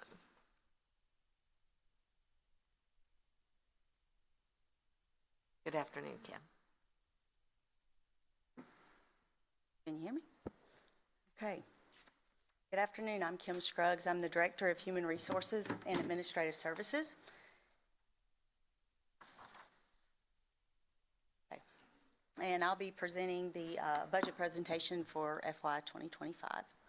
So kind of the layout here, I'll go over makeup of our team, got the goals and objectives for FY 2025, and then the proposed budget for FY 2025, and then I'll go over the accomplishments, what we have so far in FY 2024. Okay, so our HR team is made up of, we have 12 full-time employees. This is a little, we call it the HR wheel. We publish it out to the employees to let them know if they have a particular topic or area of concern they want to contact HR, they can put a name with a face and know who to call. We're responsible, so we create positive, productive, inclusive work environments that attract and retain and develop talent in order to accomplish the organizational goals.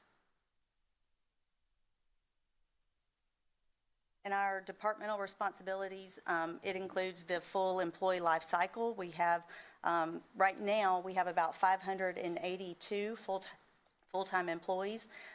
We have a total of 639 full-time equivalents, or FTEs, included in the FY 2024 budget. Right now, we're at about a 90% filled ratio, so we have about 90% of our positions filled. We also administer the group benefits, which includes medical, dental, life, disability, and the employee assistance program, among some other ancillary type products. We are responsible for administering the risk management programs. That includes property, auto, general liability claims, as well as workers' compensation insurance. And in all that, of course, we maintain compliance with applicable federal, state, and local regulatory requirements.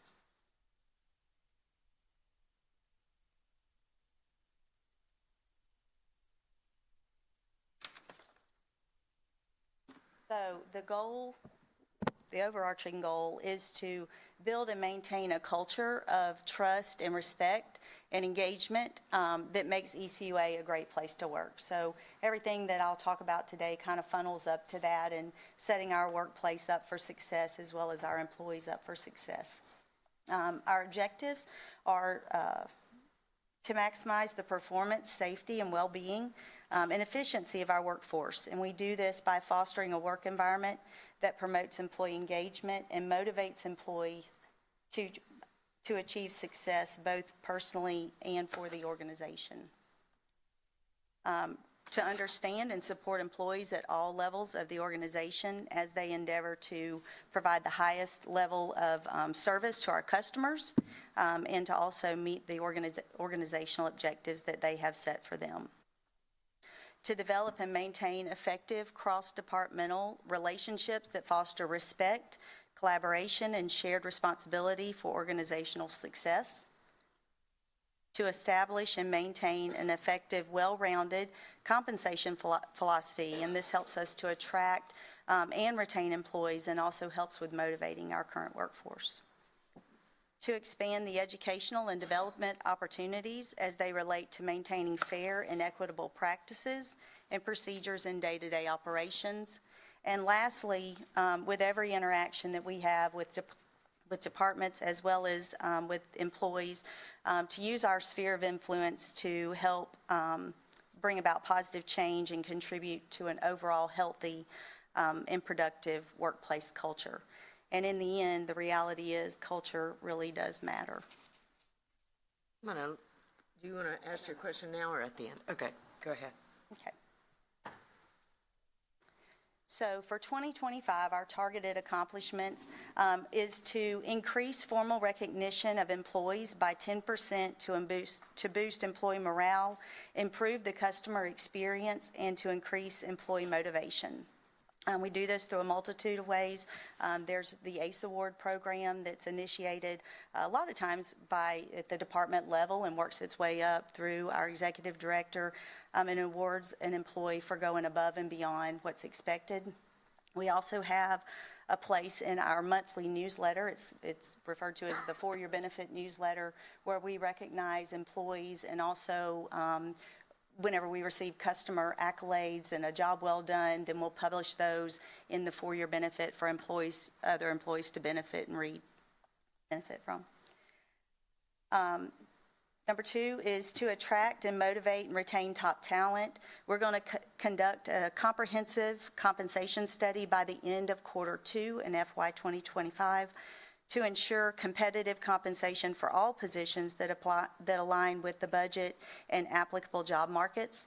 So our last study was conducted in fiscal year 2022. Actually, it was conducted in fiscal year 2021. We implemented it in fiscal year 2022. Historically, we've done a compensation study every 2 to 3 years. And so we're on point for that. Number 3, to analyze and identify root cause factors for all workplace incidents, injuries, and accidents, and effectively communicate those findings back out to the respective departments and in hopes to mitigate future losses. And so this is something in the current year we've paid particular attention to, is kind of closing the gap. So the way our structure is, you've got the department that runs the day-to-day operations, and then in HR we have the risk management side of the house. And sometimes there can be a disconnect with, you're in the day-to-day operations, you're dealing with maybe staffing shortages, or maybe you lost a vehicle in an accident, and so you're trying to cover those operations.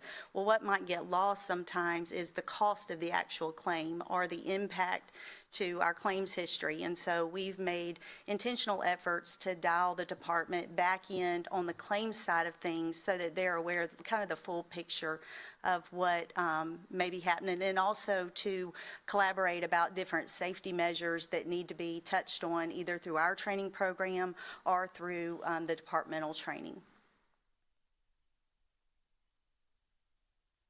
Number 4 is to conduct a Know Your Numbers event in Q1 and exceed 2024's participation by 3%. So the Know Your Numbers event, and recently y'all were made aware of the award that ECUA earned through the Florida League of Cities.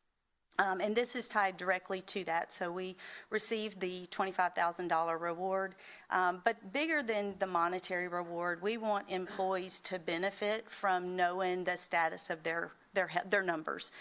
So definitely not to take the place of their general practitioner or their primary care, but just to give them that snapshot moment in time where they're not only receiving their numbers, but a little bit of coaching and counseling from a health professional, maybe where they can focus some efforts or focus some educational, some of their learning. Number 5, to conduct workplace civility training to train all employees on how to identify uncivil behavior in the workplace, to model appropriate standards of behavior, and to ultimately promote respect and dignity among employees. And so one thing, whenever we actually this morning had some training, some leadership training, and part of that was conflict management. And, there's positive conflict management and there's negative. And so we want to minimize the negative in our workplace. And so by teaching people up front, what can they expect out of their leaders? What can they expect out of their relationships with their co-workers? They're better equipped to identify it when things don't align with how they should be. But then they also have the resources to address things that we may not otherwise know about if they're not empowered to bring them forward. And, then we can step in and provide additional training or, really get to the bottom of how to make the workplace a better place and improve morale. Number 6, through community partnerships, facilitate a minimum of 4 quarterly lunch and learn sessions that focus on health and wellness education and to include mental health awareness, preventive care, and financial wellness, and exceed 2024's annual attendance by 10%. And so this is an area, again, when we consider an employee, they're a human being. They come to work. There's really no such thing as leaving everything at the door and stepping into your work role and, you know, being robotic about the way you do your job. And so by bringing in we bring in professionals. We partner with the Florida Department of Health. We've partnered with different cardiovascular doctors who come in and try to teach different ways to deal with stress, or they bring about different financial resources that an employee, you know, may want to tap into if they're looking for retirement savings, things like that. And so really trying to meet the employees where they're at. Historically, we have put on the lunch and learns, and sometimes they're more breakfast and learns because that works better for some of our workforce. So we've done those here at the Ellison location as well as out at Warrington. Actually, they invited us in. You know, we'd like to have some of those out here. It's too far of a drive for our employees to come out to the Ellison location. And oh, by the way, can we do them first thing in the morning because it's easier for them to get that little dose of knowledge before they start their workday. And so we accommodated that. Been a couple of years ago that we started going to Warrington, and then recently sanitation reached out to us and also wanted to be a part of that. And so we've worked it out where we can go out on a Thursday, which is typically a lighter day. Sometimes that fluctuates depending on what things are going on. And so now we're including sanitation in those presentations. Madam Chairman, excuse me, sorry to interrupt. I apologize. I committed to a Civicon thing on homelessness, and it starts at 5:30, so I have to leave. Okay, See you. Thank you. thank you. And number 7, to provide mental health first aid certification training for all managers and supervisors by the end of Q2. And so this is certification training that all of the HR staff went through over the last year. And it was very beneficial. Sometimes us as supervisors, you know, we're dealing with people day in and day out. We don't know what that person's personal situation might be. But just in our day-to-day interactions, we might pick up on things, some clues or red flags to indicate that there might be an issue. And so what we want our supervisors to be able to do is to know their resources, not necessarily, well, definitely not to be the expert, but to know who to put that employee in contact with if they are concerned about the employee's mental health and what are the right steps to take. And so we believe that our entire leadership would benefit from going through that training and give them an extra layer of empowerment to help their employees and providing those resources. Number 8, to conduct employee benefits survey during Q1 to gauge satisfaction with the current benefit offerings and identify preferred benefit options. Historically, we've done this probably every 5 years or so. It has been a while since we last did a survey of our benefits, and we've had requests coming through for different things, you know, are we ever going to offer pet insurance? That's one thing we've heard, or, you know, just different, and that was just an example, but, and there are other things that have been requested. And so it's probably time. Our workforce is changing. You know, our workforce is very diverse and diverse in their needs. And so it's a time for us to just step back, let the employees tell us what they'd like to see, and then come back, you know, with some options to offer. Very good. Thank you, Kim. We have some questions or comments. We'll start with Ms. Benson. Thank you, Madam Chair. Thank you, Kim.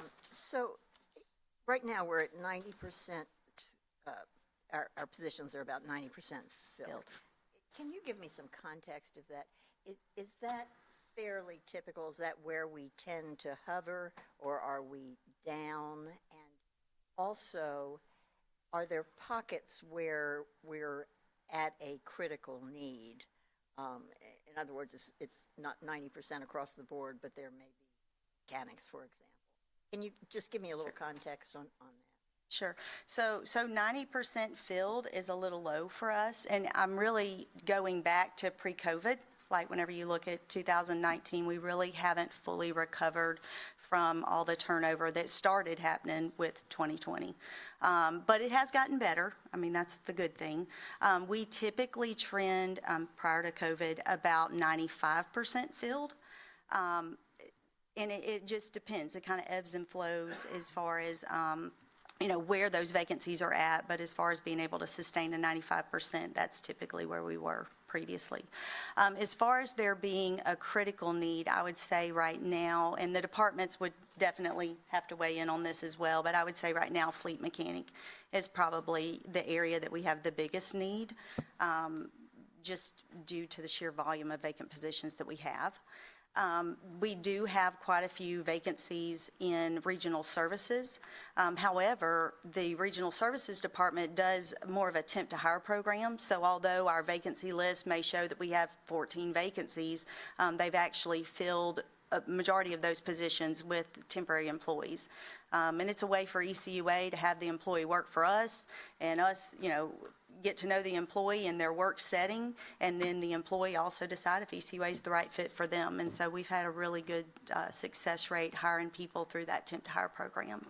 Our other areas, and I wouldn't consider them as critical, but we have a few vacancies here and there in lift stations, and then we also have in plant maintenance, we do have some vacancies, although they seem to hide it well.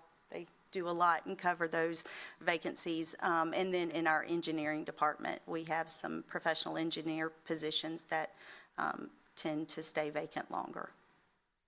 Is there any area in which we are at a point where we cannot, our mission, are we in a serious problem area anywhere in our organization? Or are we able to do what we do without, and respond to the public and provide what we provide? I'm not sure that's a fair question for me. I wouldn't say we're to the point where we've compromised our mission, but we are struggling in the field of mechanics and our fleet maintenance folks. Probably hurting, that would be at the top of my list in terms of where we're hurting the most. Not too far behind that, we're really hurting the engineering division as well. We're down a couple engineers, and that affects our ability to keep projects moving forward at the pace that we would like to and get things out the door. And then if I could just Yes, ask ma'am, one please last do. follow-up. So in your compensation studies 2 years ago and the one you're doing, are you seeing trends? Because I remember several years ago, we were at a critical need for engineers, and we changed the compensation for engineers to try to play catch up. It looks like we didn't quite do enough. And clearly mechanics, if we're not getting them, there's probably a compensation component. Are there any other trends that we need to be watching for that need to be addressed in compensation? I would say compensation is so much more than just the pay they receive. So I would say we also want to keep a good eye on our benefits package to make sure that it remains competitive. Right now, when people come in, I mean, we're gauging their feedback about the plans. I think overall, individuals coming in are surprised at how affordable our coverage is. And it is because ECUA subsidizes those premiums in a way that makes them more affordable for the employees. So I think that's one thing we would want to keep an eye on through the compensation process. Just not put all of our focus on compensation itself, keep that balance there. And then just, I know with the last comp study, because the market is changing so rapidly and there, it used to be a little bit more predictable. I think just keeping our minds open that we may have to be creative in the way that we compensate employees. It may not look like it's always looked. If we find out that our competitors are doing something, sign-in bonus or sign-in incentives is something that has come up often, where, someone may be lured away for something, some initial lump sum, but then or even retention incentives or some things of that nature. So I think we just have to keep our eyes and minds open that compensation may not always look the way it's looked in the past.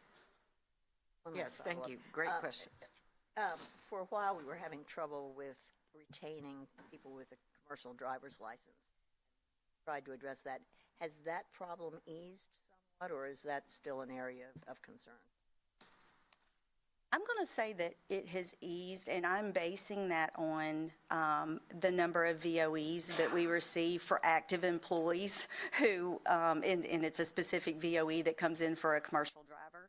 Those have subsided. And so I think that we are in the right spot. I think what makes it challenging for us is when we end up with a vacancy, for whatever the reason is, trying to get somebody in the door with a CDL. And so what we find ourselves having to do is hire a person, if the job will allow for it, hire a person without a CDL, have them some time in the job itself, and then make the decision if it's something ECUA is going to invest in, sending them to CDL school. Thank you, Madam Chair. Thank you. Very good questions. Thank you, Ms. Benson. Mr. Stevens. Very good questions, Ms. Benson. You were touching on my stuff. I was like, I'm just going to have to, great minds.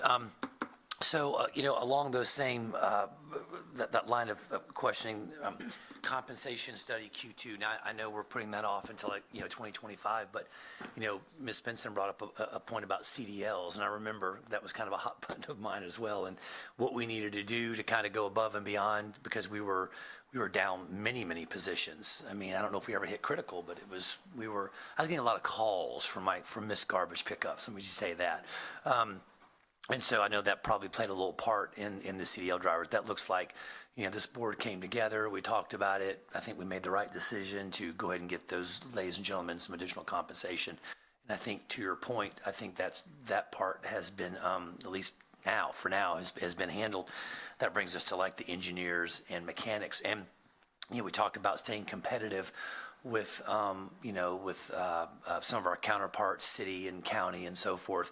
And I know that we play this back and forth with the city. They go up $2 an hour. We got to look at $2 an hour and that sort of thing. But, our largest competitor by far, not even a close second, is the private sector. And I remember, when I first came on this board, the big thing was, ECUA, we had this advantage because we had this awesome benefits package. And it really was this great carrot that we could tout to bring in some talent and so forth from the outside sector.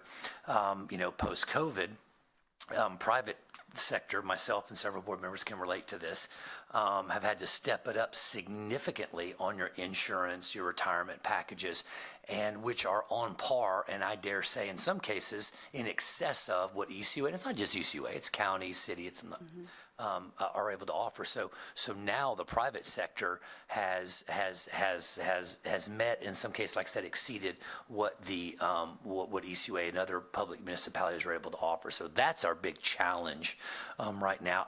I would like to suggest at some point yes, I know we're going to do across the board 2025 comp studies, but we're already running into some issues right now. You talked about engineering. Interesting enough, I get calls on that too. So I'm getting calls now on, hey, can we send you an email? And we've reached out to the engineering department. We haven't heard back. I'm like, well, how long has it been? And maybe a couple weeks. I'm like, well, buddy, let me explain something to you. It didn't work that quick. So if you haven't heard back from my department in X amount of time, by all means, reach back out to me, et cetera, et cetera, et cetera. But give them a little bit more time. We get a lot of projects, growing region, et cetera, et cetera. But that problem could continue to be exacerbated if we don't get ahead of this thing. And so, it may be one of these situations where we kind of target different areas. And I'm not trying to jump the gun on doing the comp study now, but for example, in your diesel mechanic, your mechanic and fleet maintenance and so forth. I have a lot of in-depth knowledge about that particular industry. So I don't, the average, I don't know what ours is, but I'm sure our staff could probably answer it. But I don't need to get up there and answer it, but the average diesel repair mechanic is, with some companies that I work with, are mid-50s, mid to late 50s. That's the average age of a diesel repair technician, and it goes up significantly at a very fast pace from there. Not a lot of folks getting into that. It's not glamorous in some cases, 'cause you're getting in these big, large trucks like we have with the grease and this and that and so forth. And so there's not a lot of folks getting into that field. And then, of course, we're competing against the private sector, which are paying. And again, I would guess if you did a comp study on that, we are well below what the private sector is paying right now and will continue to pay to bring these folks in.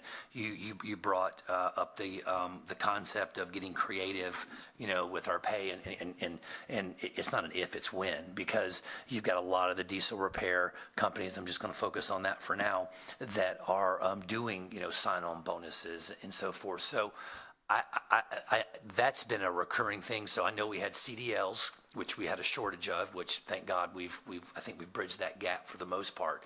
But the diesel mechanic shortage was even back then, even a couple of years ago, I think, as this board will remember, we were talking about, they had deficits in that department, which I'm assuming have just increased, because we've got the older folks who are in that. So, but there's opportunities for the private sector as well. So, I know, for example, your large cable providers like Cox Cable. I mean, there's a lot of authorized Cox Cable or Dish Network suppliers. So, I know we're probably supplementing some of that shortage in the private sector.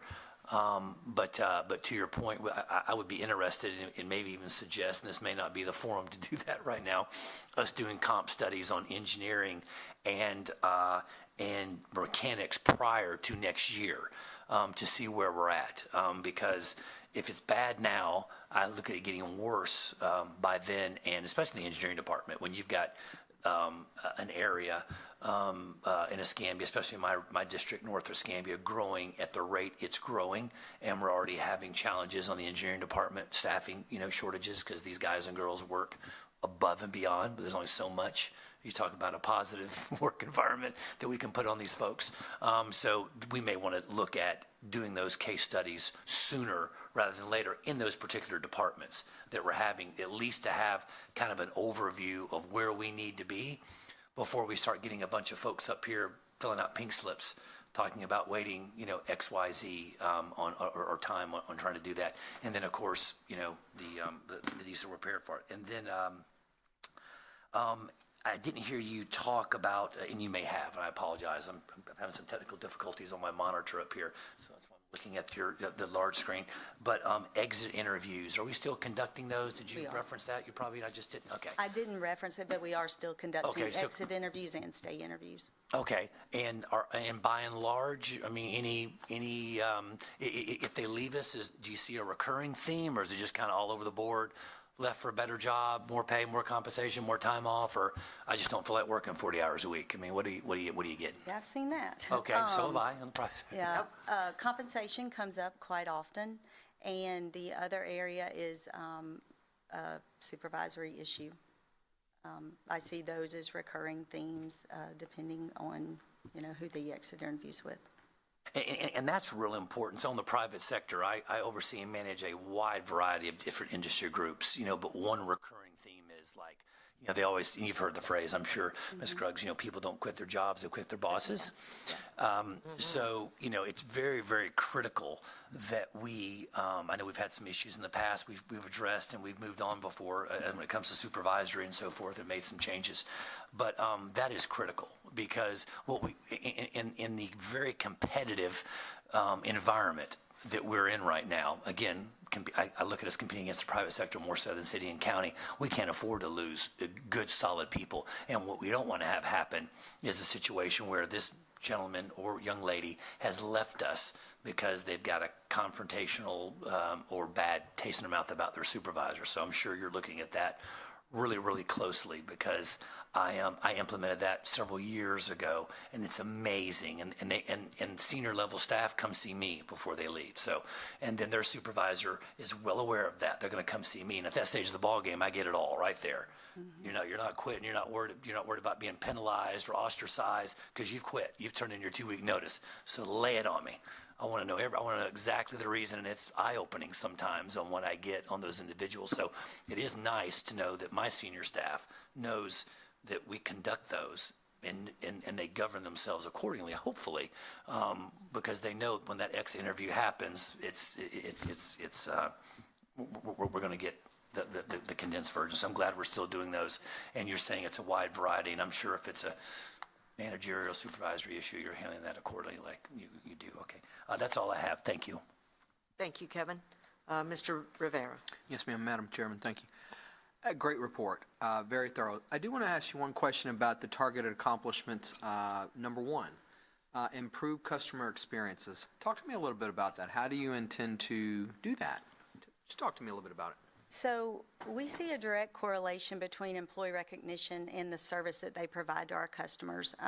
And so one of the reasons that we put the For Your Benefit articles in is when a customer compliments another employee for taking care of them. We want other employees to read that. And if it's something maybe they haven't thought of doing before, or they haven't thought of the approach the employee took, we want them to maybe adopt some or all of how that employee handled a certain situation.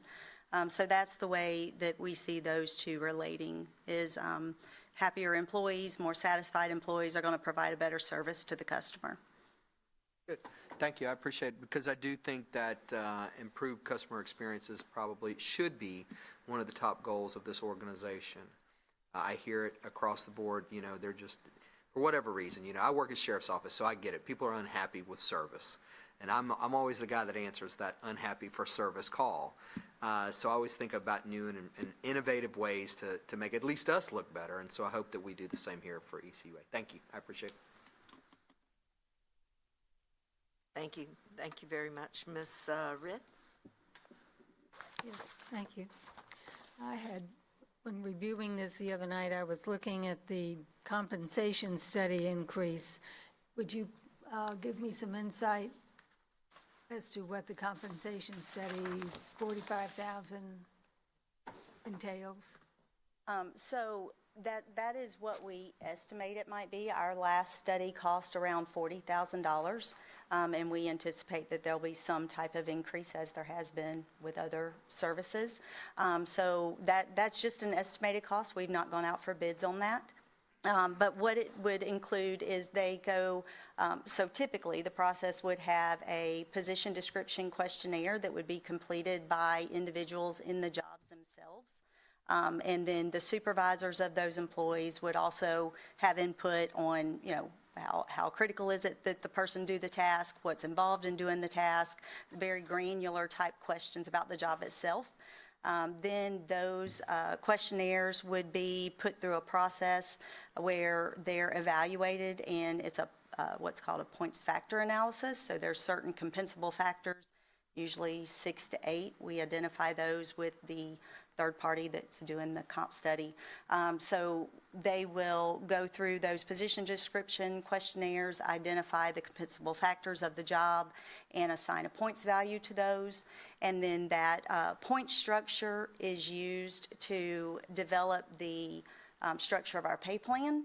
And then different ranges of points, jobs are slotted within those ranges. And at the end, then we typically receive a recommendation. One thing we like to have is, tell us where we're at, tell us where we need to be competitive in our market, or what we consider to be our market, which is usually the southeastern region. And then give us a plan in case we can't implement everything at once. So what should we tackle first, and maybe a 2 to 3 year implementation plan for their recommendation. The last one that was done, were you able to carry through with all of the recommendations that were made? I remember one specific recommendation that we did not adopt. One recommendation was to roll all of our monetary incentives into the base rate of an employee. There was a variety of reasons that we didn't do that. One of the reasons is we didn't want those incentives to basically top an employee out early. Incentives are usually paid outside of the pay range. And then another reason, and like I said, there were a variety of them, but another reason we didn't adopt that is those incentives a lot of times have criteria attached to them. And a person may be eligible for a particular incentive because they meet those conditions in this year or in this quarter, and it may not be something that's longstanding as part of their salary. So that was one recommendation that we didn't adopt into our plan. We did adopt the across-the-board increase that was proposed. We did adopt the consolidation of some of our job descriptions. I think for the most part, and I would need to look at the report to refresh my memory, but I believe for the most part, we adopted the recommendations with very few exceptions. One more question. Sure. When you don't adopt something, do you give that feedback to these compensation study group or person? Not formally. We don't give them And why any. not? That's all and why not? Well, it wasn't a part of the scope, so our deliverable was that final report. And in our process, there really wasn't that opportunity to provide that feedback. I would guess that we probably had some discussions around things we felt would work and wouldn't, but I just don't specifically recall those discussions. But definitely nothing formal. Thank you. Thank you, Ms. Ritz. Might be something to look at this next time. Mr. Williams. Thank you, Madam Chair. I was looking at the insurance premiums / claims. I don't recall you talking about that. I haven't gotten to it yet. Oh, you haven't? No, sir. I'm just, I'm actually on the top of the budget summary. But I'm fixing to go into that detail if you want to ask the question now, or you want me to go through it. Sure. Just expound on the increase, and, I mean, is this going to be proportional going forward, 2026, 2027, at the rate in which it's increasing?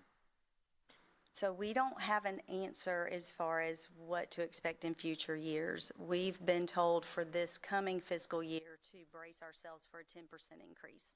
And that is in the workers' comp as well as in the auto and property. That's just 10%? 10%, yes, sir.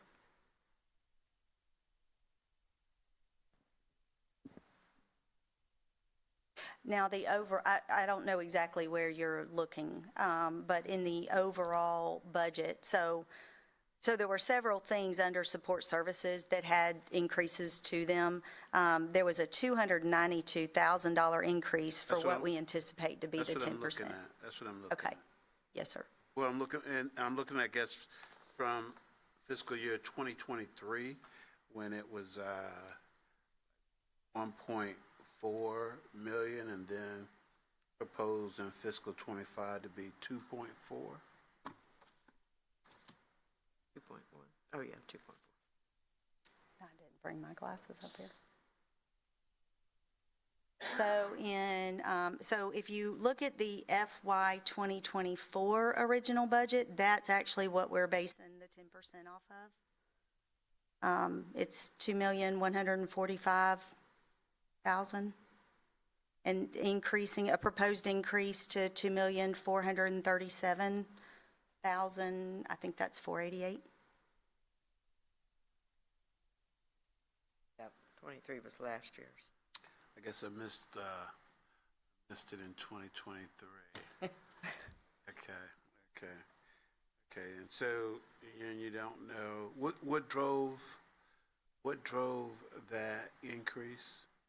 So there's a combination of things. On the workers' compensation side, we've had an overall increase in our payroll, and that's how the workers' comp is billed, is by payroll, by code. And then there was also an anticipated increase in rates of 10%. And then in addition to that, we've got our mod, which we don't have that yet. We won't have our experience mod until September of this year. And so based on those factors, the claims we've had, our claims experience, as well as the increase in payroll is on the workers' comp side. On the property and auto side, it boils down to basically the cost of our claims. We've had some costly claims over the last couple of years. Thank you, Madam Chair. Thank you, sir. Good questions. Thank you, Kim, and I agree with you that culture is everything. It's really hard to keep employees, and I'm surprised we're at 90%. because it's really tough. I mean, And it's tough to stay at 90%. It requires a lot of our departments, it requires a lot of the recruitment team to try to, I mean, they're in interviews 2 and 3 days a week. And then they come out of those interviews and they start the hire process. And, you know, if a person makes it through the process, you know, they actually on board. But if not, you know, then there's cost and expense and time that's spent, oh, yeah. you know, only to start it over again, the process over again the following week. So, Yeah. My husband and I were talking about it last night, the training and processing and getting the person ready. You have to do it over and over and over again. It's like a revolving door revolving sometimes. door. But I went to a career source talk earlier this week, knowing that we were going to be talking about this. And I was glad you brought up the temporary workers, because she was talking about the temporary workers. But she was also talking about veterans. Okay. So we work with them. I've actually got a little bit of information on our FY 2024 updates, where a recent event that Stephanie and Cora, one of our recruiters, attended. And then we work with, is it called TAPS? Yes. TAPS. TAPS. Yes. Yeah, she was talking about that. Okay, good. And then prisoners, okay, very good. Yep, So that's on my list too. That Yeah. was, Yeah. that was 3 of the things that I picked up from that talk with Career Source that I wanted to make sure that we're going after. Thank you very much. And I agree with Kevin and Ms. Benson that maybe we need to up the engineer and mechanic comp study. Yeah, I definitely think that's doable. Okay. Yeah. Perfect. Thank you, Kim. Very good presentation. She's not finished. Oh, you're not? Okay, go ahead. Okay, but I'll make it quick. So No, you're here we good. go. You're doing This is great. the good stuff. This is what we've, okay, so in budget summary for personal services, which as Justin explained, the reasons behind those increases, we've got a 4.3% increase. Under support services, we're requesting an 11.3, and that's a variety of things. One, a $10,000 increase for motor vehicle reporting, report monitoring. So currently, we pull motor vehicle reports annually. This would give us continuous monitoring if an employee's driver license happens to be suspended, or if their points accumulation exceeds what we consider a favorable driving record. It would alert us to that and let us react accordingly to it. Then we're requesting a $45,000 increase for the comp study, as we've mentioned. The $295,000 increase is what we anticipate for the insurance. A $2,000 increase in our Bentech software. So that's our benefits enrollment software that we use to educate employees and collect enrollment data.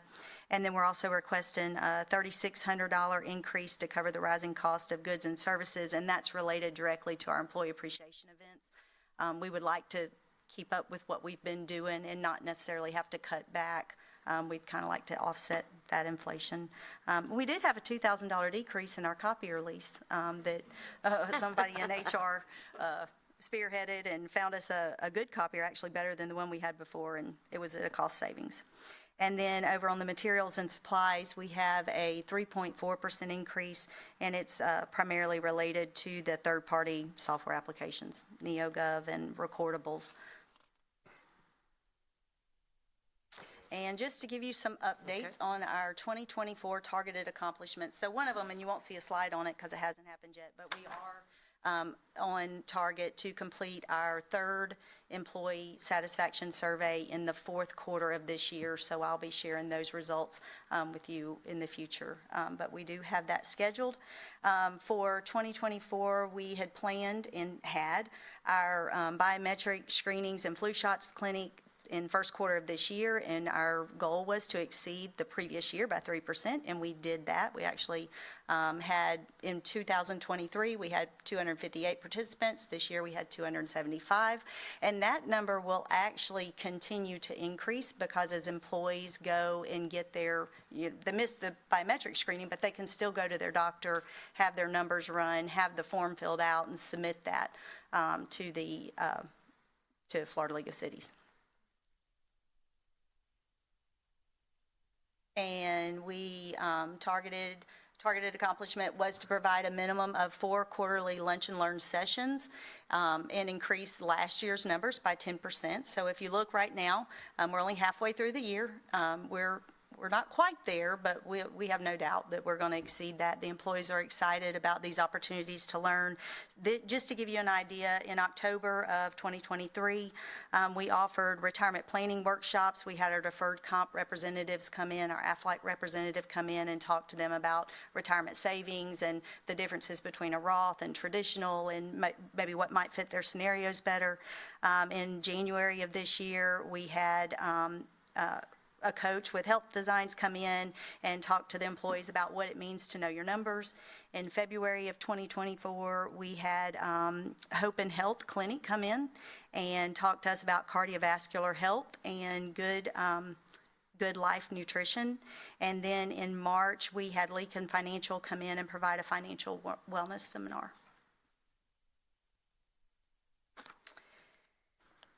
And we also wanted to increase participation by 3% in the Hometown Health and ECUA employee health and wellness programs. And we're at the halfway point, and we're on target to accomplish this. So last year overall, we had 586 participants, and right now we're already at 390. So. Wonderful. A couple of other ones, we wanted to increase the number of Know Your Benefit workshops from 5 to 8. In 2023, we actually ended up having 17. So where we'd originally planned to have 5, we had 17. Now we've already had 5, and we'll have some more as we get closer to open enrollment. So we're actually rolling in the Know Your Benefit sessions into open enrollment to try to educate employees. Don't go to the emergency room if you don't need an emergency room, and when you might want to seek out convenience care or urgent care services. We also wanted to begin utilizing ECUA's Facebook and LinkedIn social media platforms. So far, we've advertised 3 positions on Facebook and 3 positions on LinkedIn, and we're going to be using that more and more to advertise our positions formally. We wanted to maintain a 90% or better positions filled ratio, and right now we are at 90.5%. I remember one week not too long ago, we had 10 new hires start, and we were so excited. You get to Friday, and it's like, do we still have 10? We still have 10, but then we had 7 terminations or resignations, over the 2 weeks prior to that. So, it ebbs and flows. Okay, we also wanted to develop strategies to diversify where applicants are sourced and increase the number of underrepresented groups throughout the organization. And so this is a list of initiatives that HR has taken. So we're working with Laughlin Technical College right now with their diesel mechanic apprenticeship program.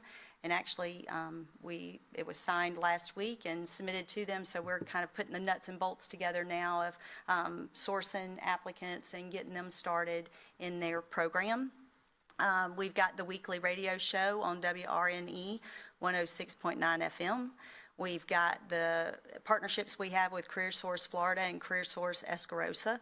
We've recently met with REAP, our Reentry Alliance Pensacola program, and right now what we're trying to do is iron out, what criteria can we provide to them so that they can help identify applicants for us and candidates for us. We are working with Escarosa, CareerSource Escarosa right now to come up with an Ellison Industrial Park Career Fair. So you may remember 2 years ago, they helped us put on our own career fair here.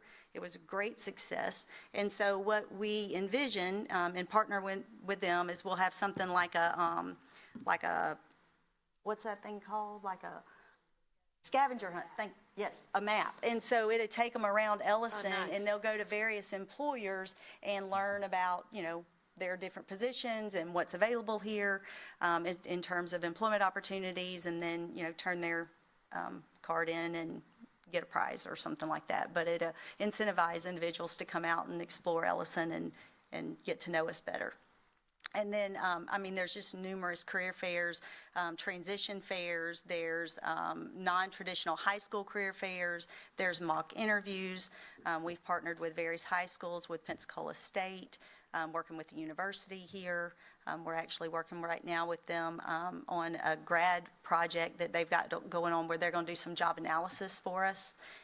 So we're excited about those partnerships. And then this, I won't read all through it, but this is just a list of different, so this represents here over 2,000 attendees. So these were different events that have taken place since October 1st of this year, October 2023, excuse me, and different outreach events. So we've got the community outreach event through PSC. We've got their multicultural job fair.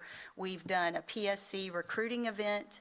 We've gone to Tate High School to participate in their career show. We've been a part of the Big Brothers Big Sisters trade fair, and then of course always partnering with Escarosa Center, and then that was the one we were talking about a while ago with the veterans, is the employer support of Guard and Reserves, and it was a Boss Lift event that Stephanie and Cora attended.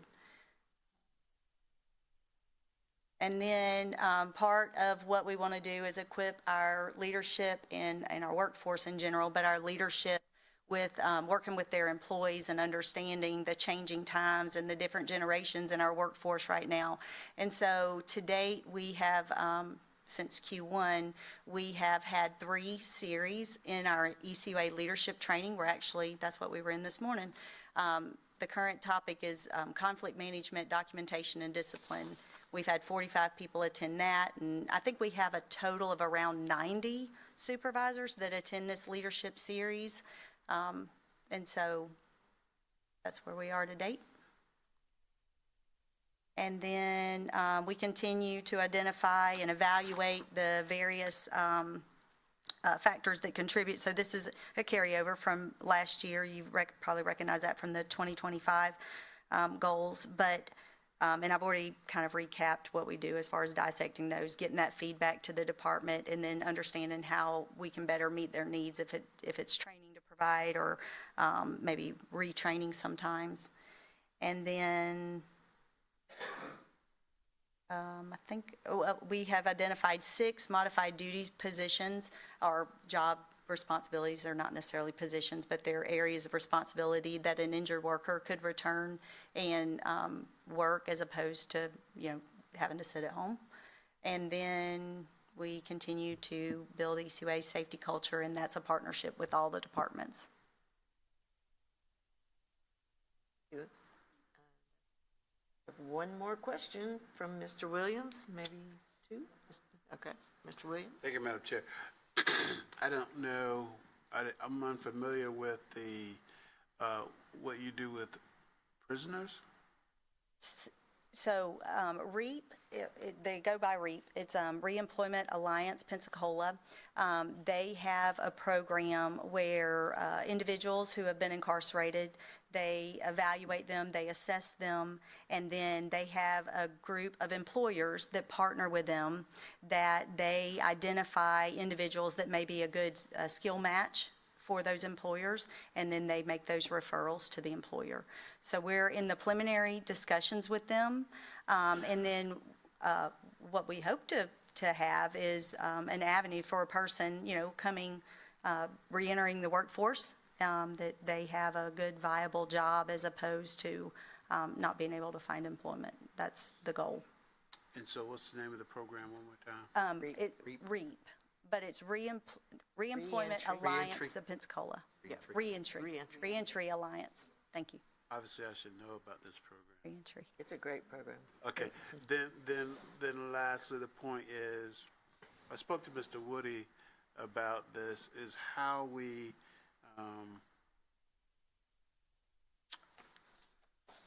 eliminate potential employees when they fail the initial drug tests, and considering, I know this is a Mr. Woody type, this is a Mr. Woody bottom line decision, but considering giving them, particularly if they're young, an additional opportunity sooner rather than later if we need employees, so that if they are potentially didn't know that they test or made a transformation in their life and they want to work for ECUA, then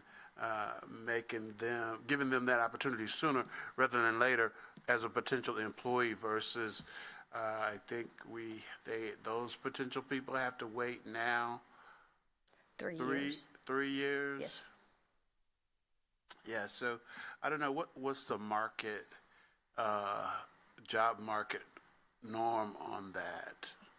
So it varies. We did survey some local governmental entities. Sheriff's office is, you never rehire. Go ahead. I'm going to leave. Well, that's what we were told during the Right, I'm gonna survey. leave it. Yes, ma'am. City of Pensacola, I believe, and I don't have this right in front of me. So, matter of fact, I'm not going to assign it to any particular entity. But what we've seen is some employers will allow someone to be rehired after 1 year.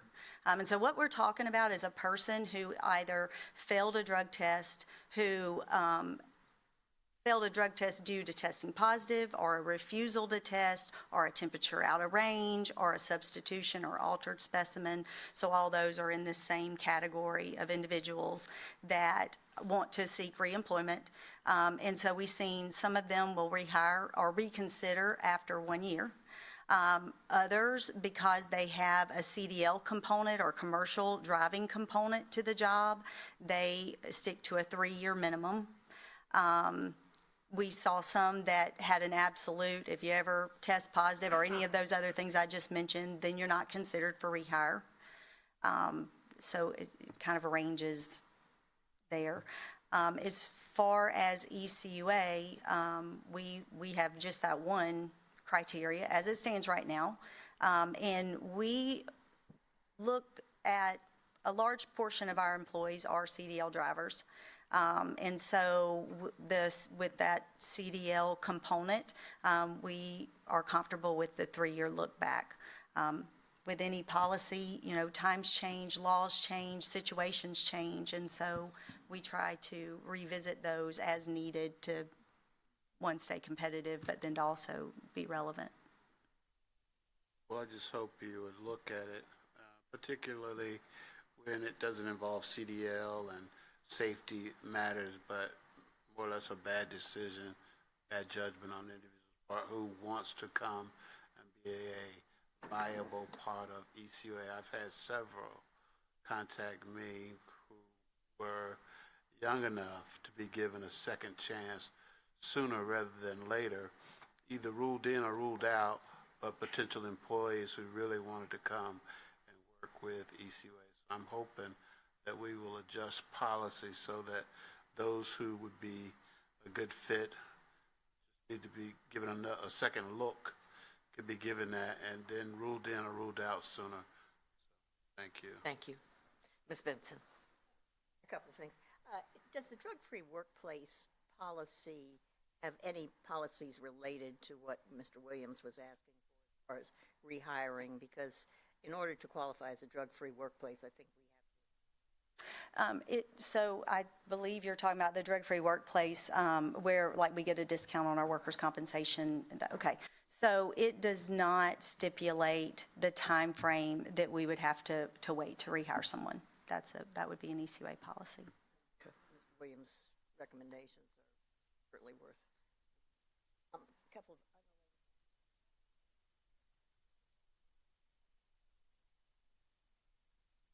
training. How did you? So previously, we were spending around $5,000 for CDL training, and we were able to partner with Pensacola State, who also offers CDL training, and it's for like a third of the cost. You find more of those. Partnerships. Yeah. I'll have to, And may I Say just something, Mr. Madden. say something about Yeah. REAP? It is, you need to learn more about it. Obviously. When I was in the legislature, the recidivism rate was like 90%. People would get out of prison, and in a short time they went right back in, and it was just an incredible. Now, when they send somebody, and I'll do the abbreviated version, when they release a prisoner, they get a $50 amount of money and a one-way ticket, and they come here, and their families no longer, or they don't have a driver's license, a bank account. what are they going to do? They're going to go back to the lifestyle. REAP finds out who's coming, and they meet them at the bus station, and they take them in. They provide housing, and now it's not a McMansion, but they provide mentors. They help make that transition, prison and workforce, and it is. I mean, the recidivism rate for REAP is like. And so, you know, we can be a piece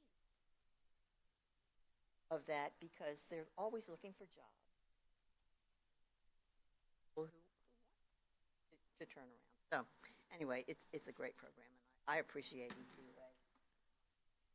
Yeah, real looking quick, at Madam this. Chairman, before we move away from that too far, I do want to commend you guys for working with REAP. It is one of the greatest organizations here in Northwest Florida, and they do work that many people will not do. They get out and they champion individuals that really do not have a champion because they've made mistakes in their lives and they've spent time in prison and incarcerated. I can tell you unequivocally, Sheriff's Office has supported REAP previously. So we've wrote letters of recommendation for those guys for grants. We talked about grants earlier. And so that it's a great organization and they do great things. Thank you so much. Yes, ma'am. Good job. Okay, thank you. Yes, thank you. And he know, Ronnie knows I champion REAP. I think it's a great organization, and so thank you very much. Miss Campbell, I just clicked mine again. Oh. I don't know if it showed up. Nope, it did not, but go ahead. I just wanted to add one last, you guys are jogging my memory here as you're talking about this. So, you know, all of my companies are also drug-free workplaces as well. That being the case, I'm not naive enough, thankfully, to not understand that there could possibly be, non-confirmed, that I've got individuals, or there may be individuals in my various organizations who do maybe it be, again, marijuana, recreational use, whatever the case may be. Again, zero tolerance, you know, we have in all of our companies, but again, I'm not naive or foolish enough to think that none of these young people have done or are doing or whatever they're doing, you know. But I do, you know, most folks, I'm a visual learner myself, so most folks, you know, I find learn very well when we're telling stories or creating scenarios, and then I just kind of put those individuals in that scenario. So I have a lot of CDL drivers as well at various companies, and so I make very sure that my department heads paint those pictures when they're doing those meetings, like, guys, girls, here's the thing. I understand that, you know, you understand that, you know, zero tolerance for drugs, zero blah, blah, blah. Hypothetically speaking, if you do or have or done that on a weekend, and I know you're not, but let's just say hypothetically you did, and you get in an accident, and it doesn't have to be you, like somebody rear ends you. You didn't do anything. Just, you know, you're going to be sent down there to the clinic, and the first thing they're going to do is do a urinalysis. That's the very first thing. And then life as you know it will change forever, because obviously we're going to terminate you. It's going to go in your record, as Mr. Williams alluded to, and it's going to stay with you for the rest of your life. So I always try to, I'm not trying to scare folks, but I try to put folks into the fact that, hey, you know, if this man or woman thinks, hey, I'm a good person, but I've got some ailments, maybe I have a card, maybe I don't have a card, I'm doing it on the weekends, whatever the case may be, and without any thought whatsoever, they get in what seemingly is just a minor fender bender or whatever the case may be. I had an employee just recently, as a few hours ago, just, you know, sprained their ankle or whatever. So the first thing we explain to them when they go down there to urgent care, whatever the case may be, is you understand that when you go down there, you are going to be tested XYZ. It was in your employee handbook that you agreed to when you came on, blah, blah, blah, blah.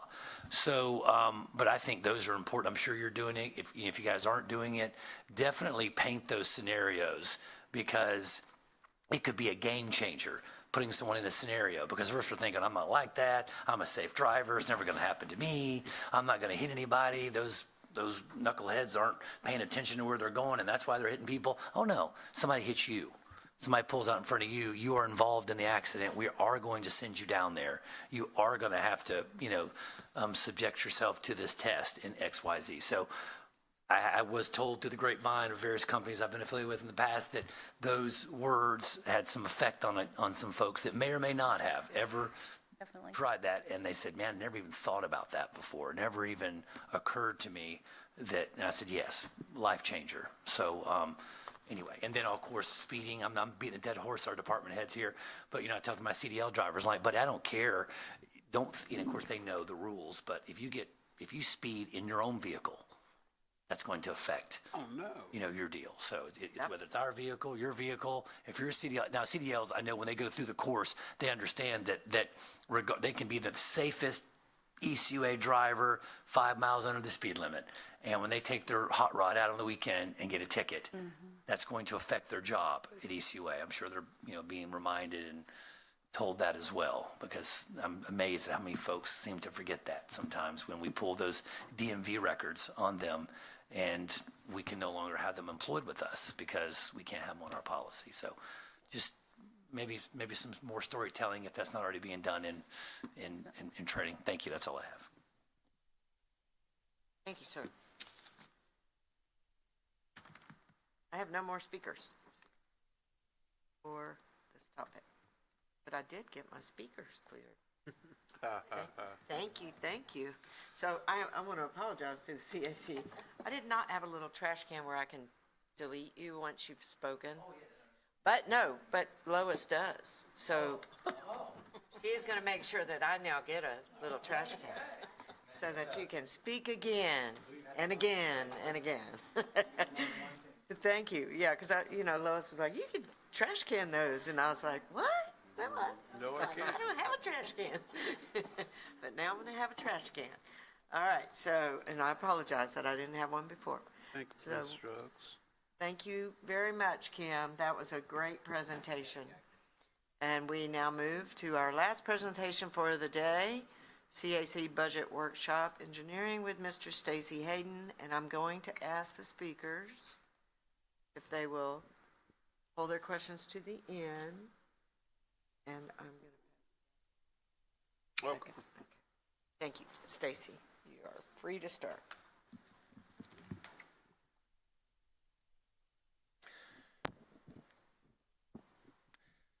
Good evening.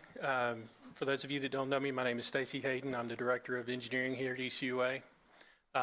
Coming off the heels of our HR presentation, I just felt the need to express my opinion, which is also a dangerous thing. But back in 2007, when I came to work for ECUA, I had a colleague of mine say, hey, why are you going to work at ECUA? That's where people go after they retire to die. I was taken back by that. And that is one of the most wild, outlandish things that I've ever heard, and nothing could be further from the truth. And I say that as I would like for you all to look at, the directors behind me over either one of my shoulders. Some of them aren't here right now. But I just was offended by that. And, when we're talking about hiring employees, from an engineer's perspective, I'll say from the people in our department's perspective, we want to see room for growth. How can a junior engineer be promoted to a professional engineer, be promoted to a senior engineer, be promoted to a project manager, a division manager, and so forth? And I was notified by a couple of engineers, luckily, that I recently interviewed, that they did watch some of our board meetings. And so they do have an idea of what's going on with our organization.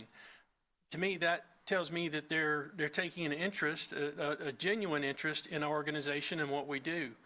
So I would be happy to eventually extend an offer to a couple of individuals and hopefully backfill some of the 6 positions that we have open in our department out of 33 positions. So basically right now I'm down about 20% in my department between engineers, engineering technicians, and the like.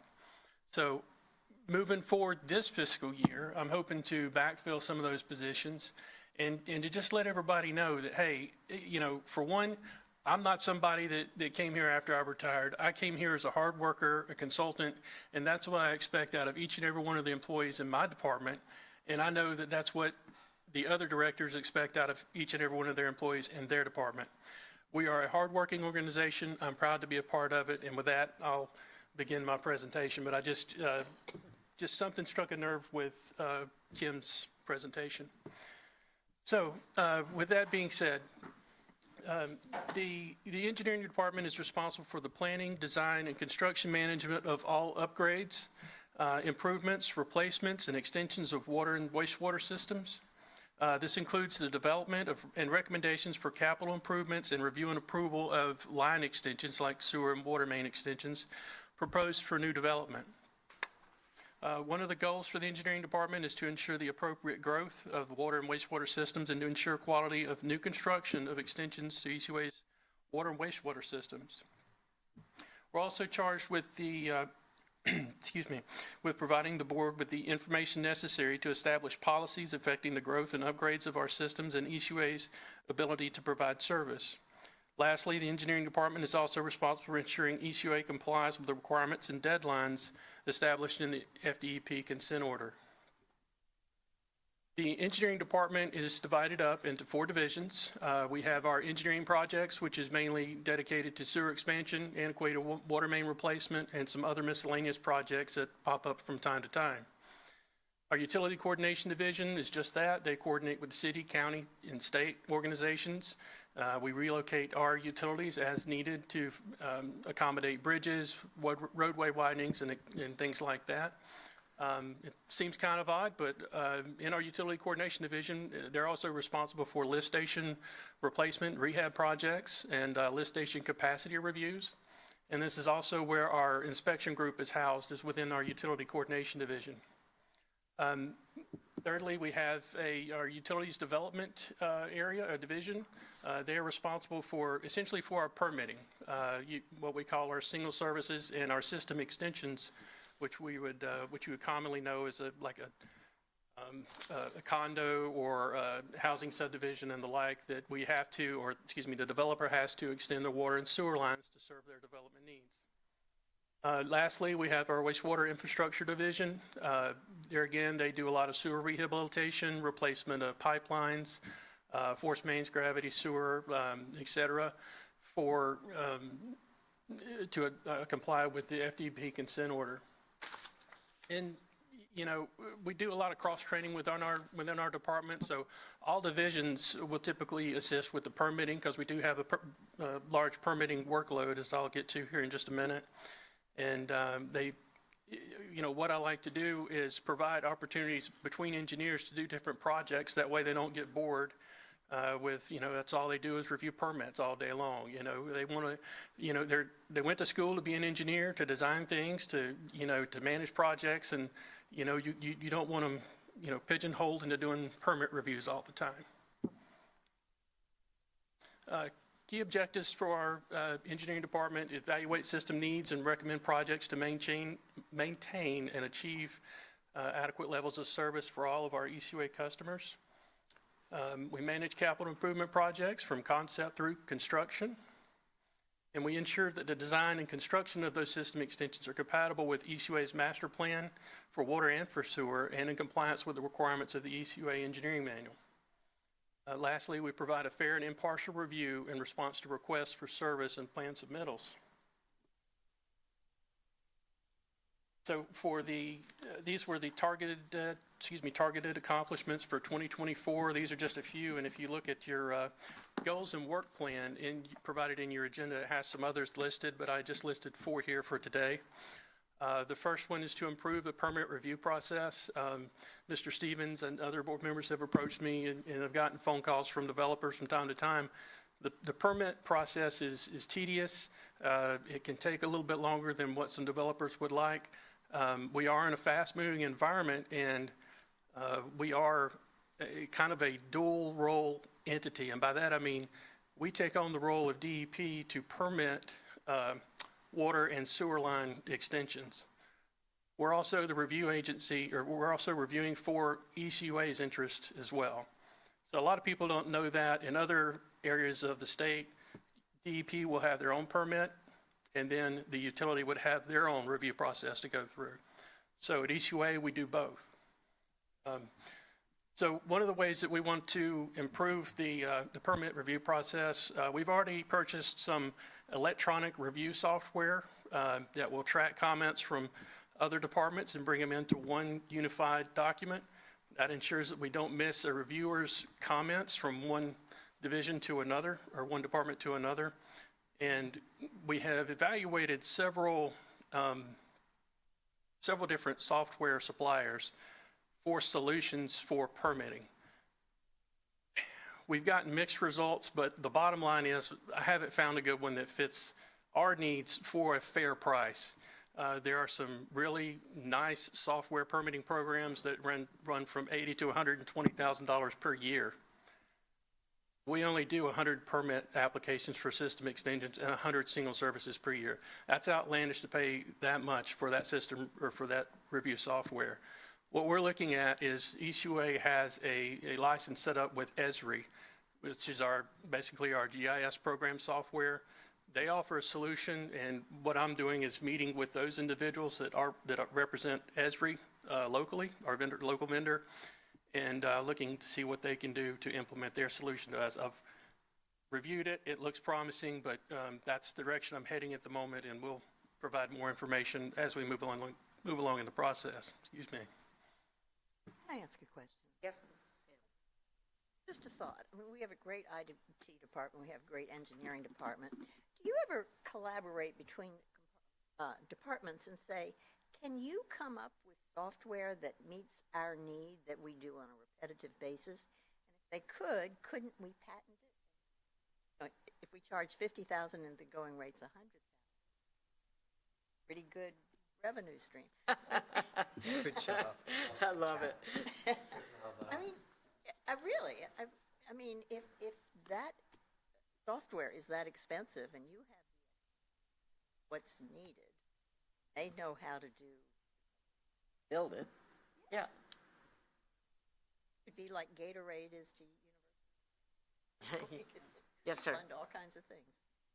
Apologize, Ms. Campbell. It's a woman after my own heart with the Gators. Go Gators. So Oh, God, there, come on. there are a lot of FSU Being folks here.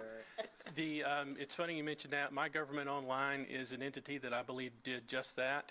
They made their own software, and we did look at them for a possible solution. However, they were not able to accommodate our workflow into their process, and we needed something a little bit more flexible. But to your point, yes, that is a possibility. I'll crack that can with our IT department. Nothing ventured, nothing gained. The worst we can say is, hey, it's too much or too costly. My sense is that there are perhaps some solutions, pocket solutions, like this will handle one part of the permitting software or permitting solution and move forward that way. So, but to your point, yeah, we'll look into that. Moving on to the next targeted accomplishment for 2024, compliance with the lead and copper rule. That's actually lead and copper rule revision. Some of you may know this as the LCRR. Basically, ECUA and every utility, depending on its size, has to do an inventory of the water service line for every home. An inventory meaning that it's both on the private side and on the public side. And I say private side, that's from the meter that is at the right-of-way all the way up to the house, that we have to evaluate or take an inventory of what material that service line is made out of. We have gone through that exercise, and we have what we call our knowns and our unknowns. And we have created a dashboard that will be available to the public when the time comes. And we have to provide that information to DEP and EPA really by October of 2024 this year. What we are trying to do now, we have met the deadline for what we need to do. However, there's a significant amount of unknowns that we want to further identify and make known before we submit that database to the EPA and DEP. So that'll take a little bit more time, but the more we get done, the better off ECUA will be. Part of that process moving forward, and I identified a substantial amount in my operating budget that I'm asking for this year. I'll just forewarn you that we have to do some sampling. We have to do some public information campaign, some mail-outs, things like that, to notify the public about what this rule is and what ECUA is doing to comply with the rule. But for now, that's the highlight of that is ECUA's met our minimum requirements, and we'll be submitting something to DEP later this year. We're probably going to wait until the last minute, again, to get as many of those unknowns known as we can. The other thing, which this is, again, going back to engineers, this is what we do, this is what we love to do, perform more in-house design. We have several projects that we've completed this year. We've got the Massachusetts Avenue sewer main replacement, Barber area water main replacement, Gregory Square water main extension, Lancer Drive water main replacement. A lot of these water main replacements we can do and produce these designs fairly quickly in-house. And so we're saving the ratepayers money by not having to hire a consultant for a substantial amount of this work. Unfortunately, I know I produced this last year. I didn't think to do that this year, but to give the CAC, the board, the amount estimated that we saved in engineering dollars. But based on the number of projects that I'm looking at, we could have easily saved over $300,000 by doing this work in-house, and that's on a conservative side. The next target that I've got listed, update water and sewer system hydraulic models. We've got a fairly large development, Woodland Park, which is north of Quintet Road, that's being proposed. We've got Dog Track Road area. There's a large development off of Dog Track Road just east of Blue Angel Parkway, if you're familiar with that area.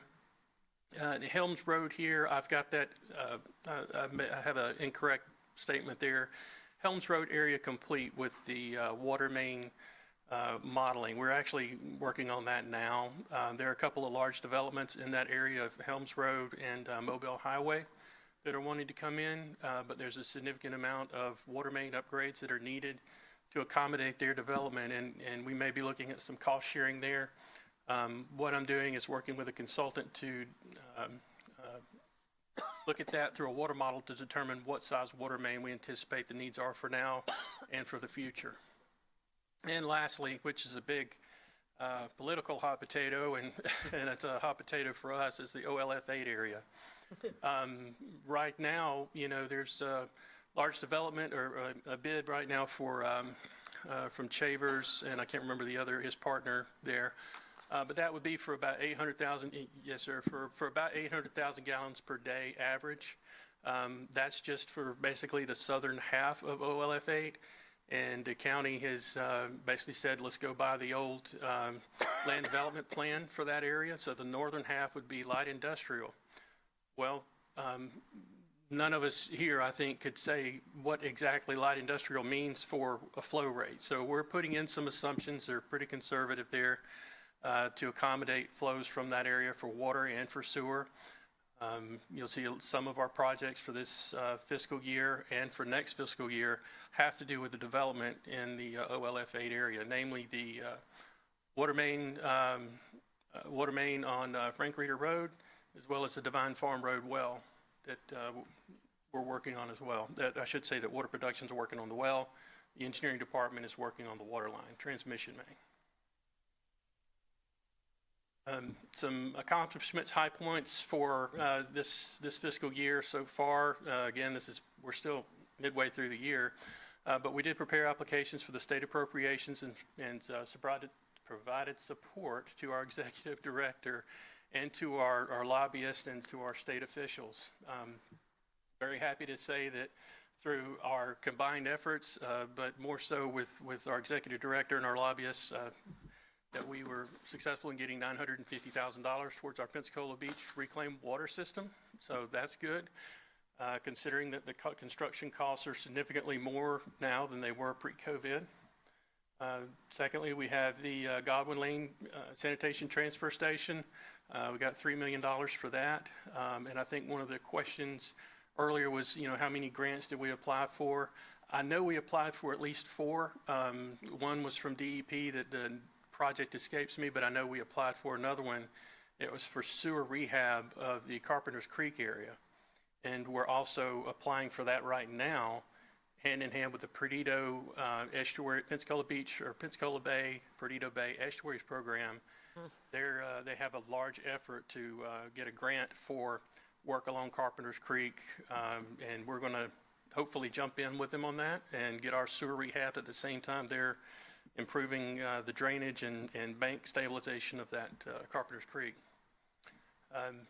Moving on rather quickly, and sorry to delay here. So we have approved 61 system extensions in 2023. That is, versus 78 in 2022, so it's down a little bit. This year, to date, we've approved 17, and I'll get to the comparisons of those in a minute. Single service connections, again, those are just the, for gravity sewer and for just a single water service connection. That could be commercial or for a different type of multifamily housing. And we can get into that later too if we need to. But we've had 79 in 2022, and to date we've approved 33. So we're about on par with what we did last year for single services. Other accomplishments, I'm very, very happy to announce that our ECUA inspectors obtained, all of our inspectors have now obtained their wastewater collection system and water distribution certifications. Very, very proud of them for that. And in addition to them achieving those certifications, part of my budget for next fiscal year is to have the inspectors obtain another certification. It's from the American Public Works Association. Basically, I want to give a shout out to my inspectors. They're almost project managers.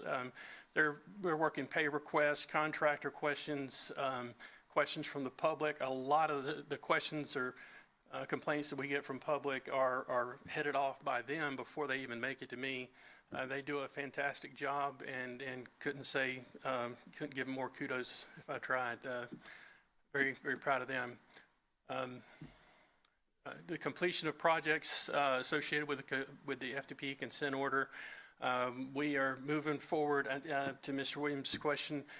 Where are we? Where do we have something in writing a graph showing what needed to be done versus what we've completed versus what we need to do? And I have a graph that I can be happy to provide the board, the CAC, that shows the projects that we're working on. The deadline to complete those projects are in 2029. However, 2 years prior to that, in 2027, we have to submit a document to DEP to say that, hey, are we on goal? Are we on track to meet our goals in reducing sanitary sewer overflows, most of which are caused by inflow and infiltration, to the amount that is satisfactory to them, them being FDEP? That amount is arbitrary. There's not a set amount. So we have to do the best job that we can and demonstrate that we've done everything that we can do and that we're on, keep making improvements moving forward. System extension applications submitted. This is important because we're looking at growth. So far this year, we have received about 30 or so applications for system extensions. That's pretty much the same amount we received back in 2023. However, I'm not projecting at the end of this fiscal year that we'll have the same amount as 2023, simply because we're worried about, what's interest rates going to do. There's a big question that right now. Builders are holding off. They're not moving as fast. We're not getting as many applications. So that's a big question. And I'm not an economist, so I not venture into what the possibilities are there. I'll just say that, growth and development's impacted by interest rates and the ability to borrow money. Going back to our inspections department, currently we have approved pending final acceptance. That means those projects have been approved for construction, but not being completed. We have about 129. We have 129. And compared to final acceptance in 2022, we had 41. 2023, we had 49 projects. And so far this year, in 2024, up through May 1st, we've had 21 projects completed. Now, with our inspectors, we have 6 utility construction inspectors, and I have 1 inspector supervisor. The number of, just using 2023 numbers as an example, we had 49 system extensions accepted. The average number of extensions per inspector, 8.2. Total available inspection hours per day per inspector equates to 5, and then average hours per day per system extension for calendar year 2022, that should be 2023, is 0.61. So roughly half an hour per day per project, and that's system extension. That does not include our capital improvement projects where we have, substantial amount of water main, sewer main replacements, and that's on ECUA dollars. I'll circle back to this here in just a minute. There's a couple of things I want to get to first. So fiscal year 25, targeted accomplishments, these are things I'd love to see happen here and I'm pushing very strongly for, is to draft a policy for updates to the private side lateral program. The private side lateral program, or private side laterals, is a substantial amount of the inflow and infiltration into our sewer system, which does cause sanitary sewer overflows, causes additional runtime for lift stations, plant impacts, the power costs. Anytime it rains, we're seeing that impact. Secondly, I want to scan 20% of our records in our file room. We have a huge file room in our engineering department, and it's not the best organized.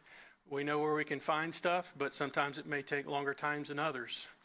What I want to accomplish by scanning 20% of these records, it makes it easy for retrieval on the fly in the field. You can click on a link in our GIS map, and it will pull up the maps, information about this pipeline that went in or this lift station that went in. Get information about the pumps. That's what I'm targeting, and that's what I want to provide our other departments moving forward.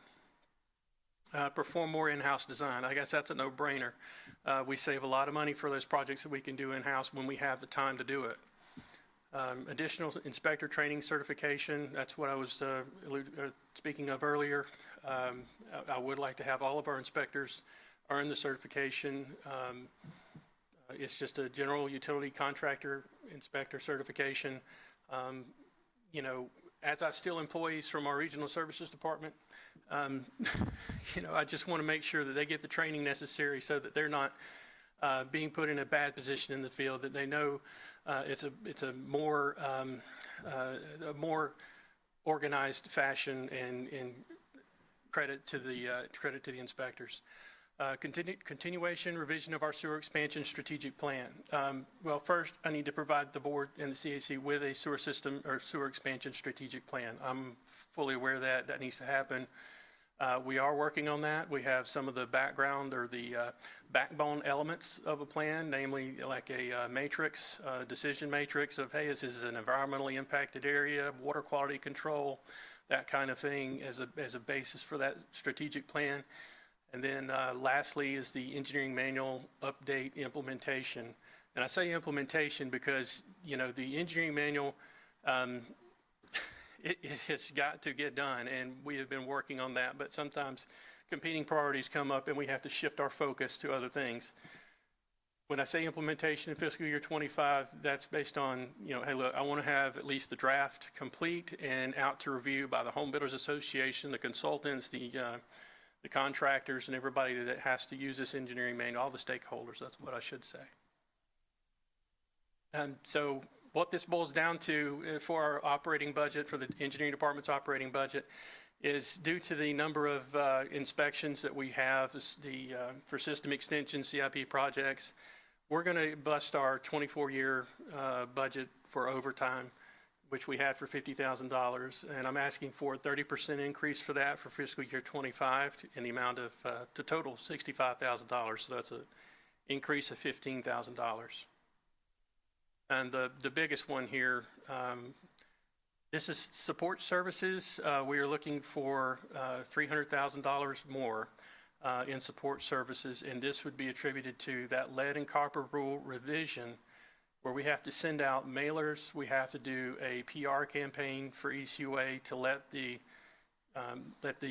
ratepayers know about what we're doing to take an inventory of the water service lines, that we will do some sampling. That's going to be required. And, if you figure 120,000 mailers and 68 cents per mailer, that adds up.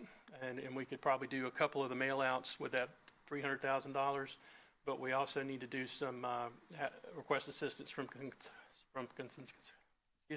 consultants to set up our online portal to where customers can go in, put in their address, and look to see whether their water service line has been identified as being lead, not lead, or other. And that's part of the requirements for the rule. So that's not something that ECUA could sidestep and say, we want to do it this way. There might be a little bit of that, but for the main part, we're having to hit all the high points, all the requirements of the DEP and EPA rule by doing the portal and the public information. The next item, materials and supplies, I've actually decreased, and it's not really a decrease. It's a decrease from one department, but it would be in addition to another department. Our GIS staff, they're going to be moving over to shared services where it's more appropriate to house the GIS program because it is a shared service. It's a shared service. Sorry. It's shared between engineering, regional services, all departments, customer service, all the departments within ECUA. Not only that, there's a strong connection between GIS and our IT department. They use servers. They need those forces to be.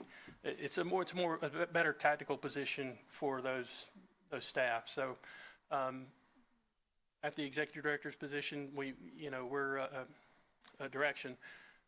They will be transferred over to shared services under Mr. Tommy Fitzpatrick, and I've shown a decrease in the GIS software that would normally go to our department would be shifted over to shared services. Likewise, and I didn't have the information at the time, you'll see some salaries from our department that where the GIS staff were housed. That'll be decreased, and that will be increased on the operations side, or they'll pick up the operational cost, salary costs for those employees. With that being said, that's the... Okay, I have a couple of questions. Mr. Stevens? Mr. Hayden, I tell you, in the interest of time, I have so many questions for you, but I want to try to get to them really quick and maybe, just maybe, I would even answer a few of my fellow board members along the way. So, we had talked briefly about the pay comp study. I know we're doing a comprehensive one in 2025 for all departments, but I'm assuming that's something you probably looked at maybe. I mean, I try to pride myself on trying to find out where my competitors are and creating little dossiers on what they do and so forth, and kind of make sure that we're staying competitive. I'm assuming you're reaching out to your city, county, and more importantly, private sector to find out where we're at. I think you may already have an idea of where we need to be, maybe more like it. Yes, sir. Ms. Campbell, may I? Yes, Madam please. Chairman, may I? So I do have a pretty good feel for the city and the county, and from our consultants. It's hard. The study also looks at compares with other public entities, and with our midpoint, for example, for a project engineer, and a project engineer would typically have 5 years experience and have their professional engineering certification. You'd be very, very hard pressed to pick up an engineer for under $100,000. Our midpoint is about $72,000, $75,000, and that's just not gonna cut it. And it's just the fact of the matter. But that's not gonna cut it to get an engineer over here, unless it's somebody that's retired and hey, they want that second job. Yes, sir. Okay. I mean, that's a sad fact. That's So, all right, but in a realistic, in your budget, well, I'm just using my ammo. So in the in your budget request, do you have that factored in? Do you have additional money factored in because again, we can talk about pie in the sky all day long, but I'm looking for something that would garner actual results. And at the end of the day, this can be the most swell place to work in the world, but people got bills to pay, they have inflation, they've got the price of groceries. I don't have to, you're a homeowner and family man like myself, so you understand the outside costs. So that's what these folks are looking at. So when it comes to benefits, we don't offer any better benefits than most of the private sector engineering firms that I'm aware of, and I've done some research as well also in your, or in that field. So, so then it just boils down to pay. So if you've got apples to apples benefits, retirement, so then it just boils down to pay. So I feel like I'm having deja vu, Bill Murray Groundhog Day here when I'm talking about CDL drivers. Now we're talking about engineers, but we've really got to, you know, as a board, it's going to be something that we're going to have to come to grips with and say, look, we're competing against the private sector. We're $20,000, $30,000+ off on where we need to be to get these folks hired versus what we're able to pay. So it's just a waste of time.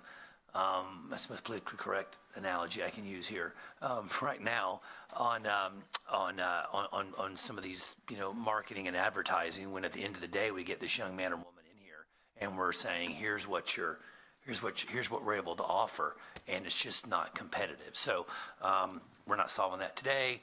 But I hope in your budget, not that I'm looking for an increase, mind you, but the reality as it is that is factored in there, that you have come to the realization that if we are going to fill those positions, that we have to fill those positions, that you have forecasted in this budget to bring those quality people on board. Madam Chair, may I? Yes, please do. Yes, sir, I absolutely have. I've worked with finance. We have increased the salary for like a senior project engineer, for example. We've increased that. And this may not be entirely, because of how it's set up, you wouldn't be able to see that reflected on how this table is set up. But I did work with finance. We did increase for what we anticipate making an offer to a couple of engineers here soon, and then for a third senior project engineer position, I asked that we increase that, the amount there, and then kept another engineering position at the midpoint. My hope is that we could get someone straight out of college. That'd be great. We could train them ourselves. I feel like we do a better job of training the engineers ourselves, especially when we can send them over to regions and lift stations and they can get their feet wet in all forms of that word. So it's a good experience for them, and I think that what we offer here is a better training environment sometimes in the consulting world, because here it's more hands-on, and I'm making a little cut here that hopefully some of the engineers that may be watching some of these meetings, you know, get a good dose of what we can offer them to come over to ECUA. Right. Okay. And then in line with let's see, permit fees to expedite. So you know, charging the developers. You know, we're talking about the expansion. You know, me personally speaking, you know, District 5, where I am and near dear to my heart. You know, I always say, and I always tell folks, you know, I don't want to make, or we don't want to make the same mistakes in District 5 the other 4 districts have made. And I'm not throwing the other 4 districts under the bus by no stretch of imagination, because ECUA didn't exist until 1980. So a lot of the sewer and infrastructure and so forth were in these areas and these districts prior to ECUA's existence. That being the case, we've got opportunities in District 5 right now to get the infrastructure that we need there, to be able to future-proof that area in areas that we weren't able to do in the other ones. And to that point, obviously that takes money, and it takes a lot of money. And you know, when we're talking about cost sharing, you know, and you're talking about adding additional services, you know, it makes me think of a meeting I had at the HBA, and I invited our former Mayor Grover Robertson and some other city senior staff to meet with the HBA, and I tried to kind of chair that meeting with other builder developers, but it was all about, you know, the permitting and so forth, and that's probably the number one complaint I get, and builders and developers are impatient by nature anyway, and a lot of that's to do with the cost of money and the borrowing and so forth, and trying to get the projects. But at the same time, I made the recommendation to former Mayor, you know, Robinson at the time. I said, look, increase the permit fee. You know, you guys are talking about, you know, needing money. You need to hire these people. Put it on the builder and developer. And of course, and the builders and developers are there, and I'm just like, you know, and I'm like, and I didn't get one qualm. You know, I didn't get one qualm because I did preempt them for what I was going to say before everybody showed up. But trying to get a feel for the room. But I was like, if you can guarantee, you know, these guys and girls, you know, quicker expedited turnaround time, whether it be your permits, your engineering drawings, whatever the case may be, they will pay a higher fee. They will pay a premium for that, no questions asked. So now, on the flip side of that is, we don't run into a situation like that some of the folks run into in other counties, maybe even this one sometimes too, where they're getting charged more, but again, they're not getting really what they paid for. There's again the slowness. So I would definitely, ask you guys think on that. The department thinks on that and just say, man, I don't want to increase fees for these builders and developers.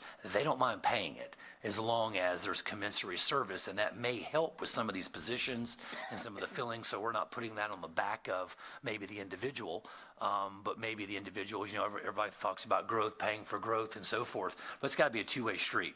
You got to give them something for that, and if you give them shorter periods of time, that translates into money for them. So maybe an idea and so forth. Same thing, like I said, on the cost sharing. We're doing these, we're expanding these subdivisions, and of course my district especially. I mean, preaching to the choir here because you know what's coming, and we've got a preview of what's coming, and it's extraordinary. And I don't think folks are really, especially in my district, I can assure you, are not even understanding what's coming in the next few years out there, and we got to future-proof this. So I think the builders and developers will play a very critical role if handled correctly on paying for a lot of that, i.e. cost sharing. So it's going to be a win-win. It's going to be a win for ECUA. It's going to be a win for them. It's going to be a win for the existing homeowners out there. It's also going to help us with the septic sewer conversions, which I dare say, I probably wouldn't be far off by saying I probably got some of the largest concentrations of septic tanks in my area, or at least in the top two. So just something to think on. There. I know you had your graph here, and you were looking for less permits and so forth.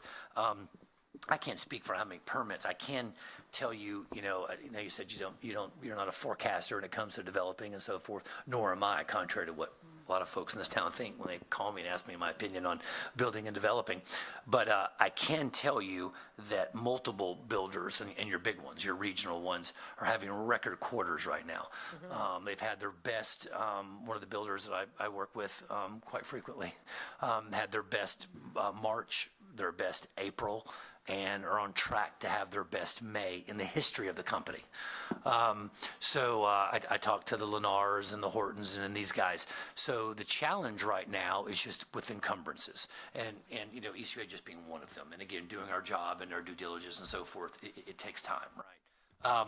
And that's not the only one, zoning, but it's the encumbrances. It's the whole, that's what's holding it up right now.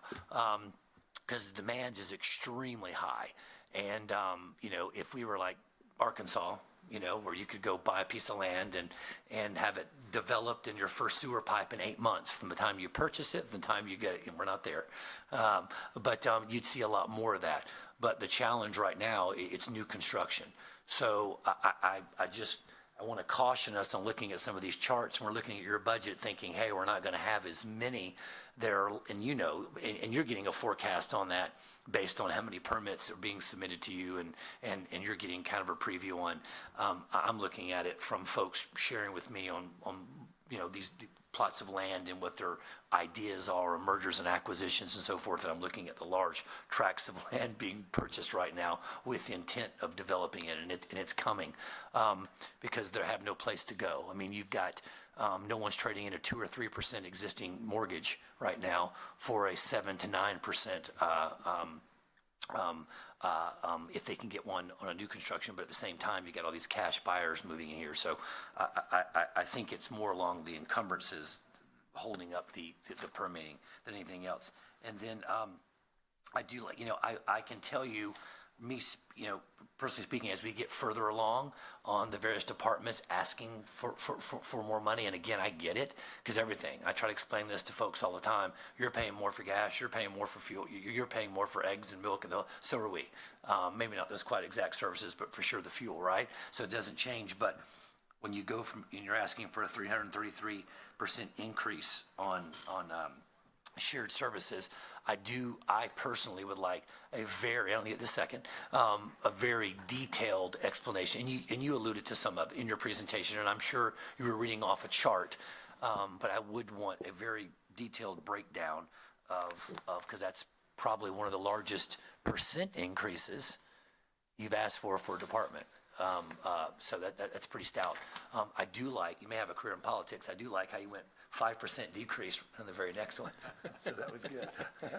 So finished on a positive.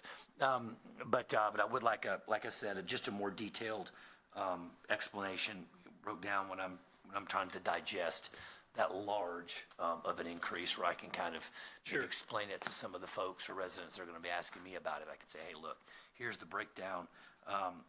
Again, I know mailers are expensive and so forth, but I'm sure you've got a further breakdown. So that is all I have for now. Thank you so much, sir. Ms. Hayden. And Ms. Benson? I think I heard one thing from Mr. Yeah. Over the years, I've come to think of the way as the canary in the coal mine as far as construction industry. Tend to see these trends, or anyone else is documenting them. And when you say you're seeing projects, that suggests to me that while it hasn't happened yet, the building might be chilling in the development. Which is kind of interesting. And we could probably use some relief as far as your department is concerned. But are you seeing anything, bids that are coming in that reinforce? Are bids, for a while these bids were 50% above what we projected. And so is that calming? Madam Chair, may I Yes, respond? please. So, please bear with me. It's a little cumbersome to try and wrap my arms around. So, with the number of developments, just like for real estate, there's a built-up of inventory out there for houses to buy. Similar to developments, there's a built-up of inventory for permits that have been approved by ECUA that they could move forward in construction. And not all of those projects are under construction right now, but they have their approved permit set to where if they wanted to, they could go build these things. So there's going to be some inventory of those projects, but we haven't, we just had the same number at this point last year that we did last year in terms of those projects that have been submitted. There are a number or a few large projects that we anticipate will be coming, but I think those have already been accounted for. The Woodland Park, that's one example. But we've already got those accounted for. They've already been turned into us. Regarding the bids, it's kind of the same effect. You have all of these builders which are trying to build homes and build developments for those permits that have already been approved. And so a lot of the contractors that we would normally utilize, they're building for development, and they don't have time to bid on our projects. A recent example of that, and it'll be coming to this month's board, is we have a project for a transmission main down on Michigan Avenue. That project was estimated at $3 million, and we had several prospective bidders come to the pre-bid conference, but in the end, we only got one bid. And it was for, I don't want to say ahead of the meeting, but it was a significant amount more than our estimate, which the estimate was conservative. And our purchasing department and the engineering department too asked several contractors what was the main reason. They just said, hey, it's work that we just can't jump on right now. It's a large project. Some of them said it's night work, and so they would basically have to add another crew. So I wish I could say that, yes, we are getting more bidders on some projects, and some of those projects have come down, but occasionally, like this Michigan Avenue project, the price is way up there just because a big portion of what was wrong was the contractors were just real busy, to sum it up. It's interesting, though, to monitor what that trend is and where we see it. But anyway, obviously, we're not. I've got several other questions, Madam Chairman. You said something about a draft policy regarding the private side lateral.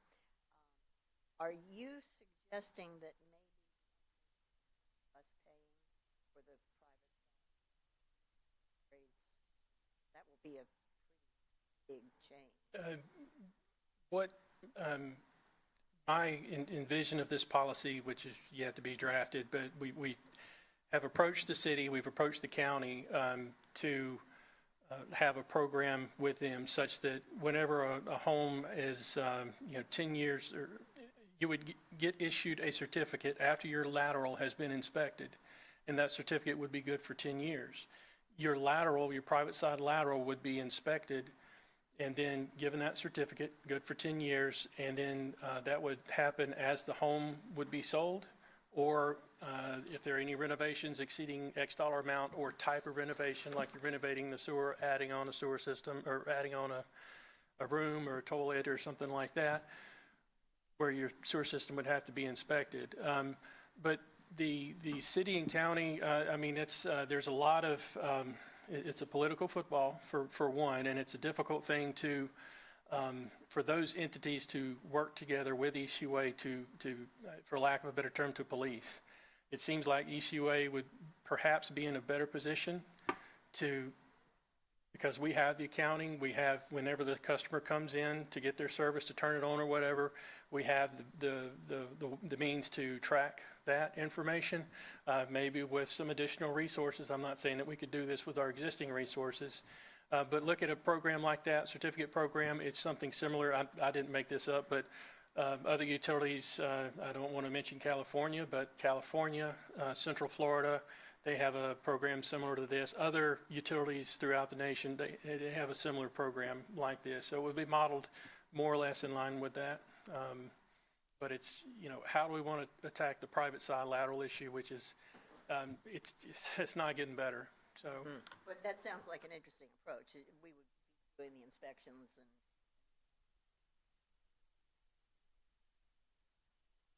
I'm sure Yes, you'll ma'am. update.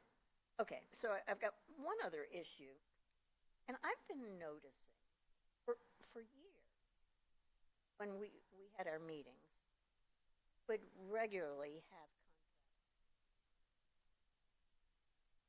Baskerville Donovan frequently on or Hatchmont McDonald, and I haven't been seeing it gels with what you're saying about the fact that you're doing more, clearly saving us money. But then you said that there are these things that are on your to-do list for the sewer expansion strategic plan, and you're shorthanded by a pretty substantial. Does it make sense to farm out some of this so that these other tasks can get done while you build up your engineering staff? And I don't have the answer, but this, as I hear this, it just seems to me it would allow you to get some of these tasks done, because an engineering manual is important, the sewer expansion plan. And I'm not asking.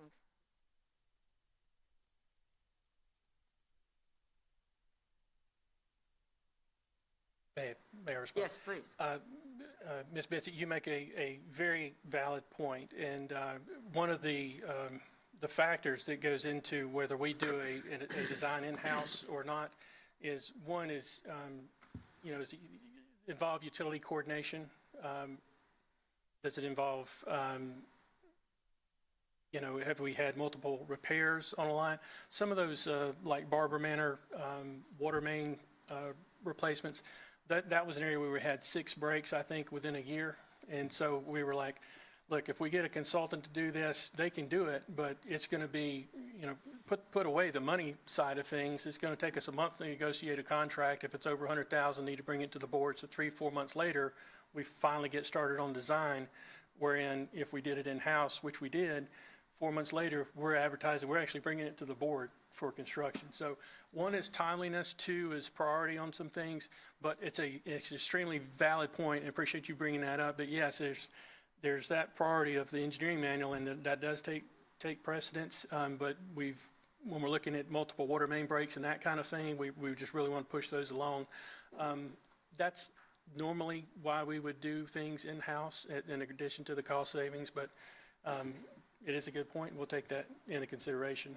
And I certainly don't want to second guess your decision-making, and like what you just said right then makes perfect sense. It's just, we listen to all of these things, and there's this, and I'm trying to, think creatively and without all the information. Thank you for your presentation, and Thank you all. Is that it? Oh, thank you. Mr. Williams? Thank you, Madam Chair. I saw that you Sorry. had a slide that said you were going to increase one of your targeted objectives by 20%? Yes, sir. That was scan 20% of our records for this year. I'll start by saying, I don't know what your question is, but I'll start by saying that I realize that some of these aren't, a real hard number focused, but we're real flexible in what we have to address. But those are just one of the small things that we can do, put a target to. Hopefully we can get more than 20% of our records scanned in. Rick's going to help you with that. Yeah, so as I just try to do math, simple math, that means you're going to get it done in 5 years. Yes, sir. That's the hope. Yes, sir. Okay, plus or minus a year or two. Okay, I appreciate what you're trying to do. Seeing that you're understaffed, I think you're working hard. I know you do, and we appreciate it. So Thanks, sir. just continue, and I continue to look outside of the box for some engineers too. We always are looking for you to find engineers in places that are unexpected. So keep looking, if you will. I did want to come back to that. That was on one of the slides about the employee and looking at where we can maybe hire engineers. There are events, but they're at the universities. I may have to ask some staff, engineering department staff, to go to these events, but sometimes they're 2 and 3 days, and it's hard to get away for 2 or 3 days, and especially within a 2 and 3 week period for some folks. But that's where we got several engineers with ECUA now. Some from Auburn, 1 or 2 from University of Florida. But if we can go to those events, I think that we may have some success. We reach out to the professors at FSU, Florida A&M, but Florida A&M is partnered with FSU. Several Tuskegee, but they partner with Alabama, maybe. Anyhow, but to go to some of those local, more, I won't say local, but closer universities, maybe get an employee or 2. They have local chapters here, and if you need to get you in contact with local people who perhaps could be a direct line or get you a direct line with those people you're trying to get in contact with. Matter of fact, I am positive that it may not be directly the engineering department, but I'll get you in touch with staff Yes, at sir. Florida A&M who can connect that dot for you. I'm open for any and every, person of contact that you can get to me. I'll Okay? follow myself, so, Done. thank you. Thank you, Mr. Williams. Thank you. I had just a couple of comments. If you'll stop by my office any day, I think you know where it is. Yes, ma'am. I just want to show you the system that this company called Prism built for me. And it was like 1/10 of what the software companies in my industry want. So, and it was upfront with very little on the end cost. So it might work for you. And then there's a local vendor that does scan, Yes, and ma'am. very good vendor that I would put you in contact with. Yes, thank you. And the third thing, I like your thoughts on the permit fee, Kevin. So I'd like us to chase that. And then you're right about the cash buyers. I've never in my entire life seen as many cash buyers in Florida as I'm seeing right now. Yep. cash everywhere. Yeah, it's amazing. In Florida, it's all over Florida, but coming here. And that's it. Just one last question. Yes, sir. Like, to the point about, you have engineering technicians also? Yes, sir. Do you ever do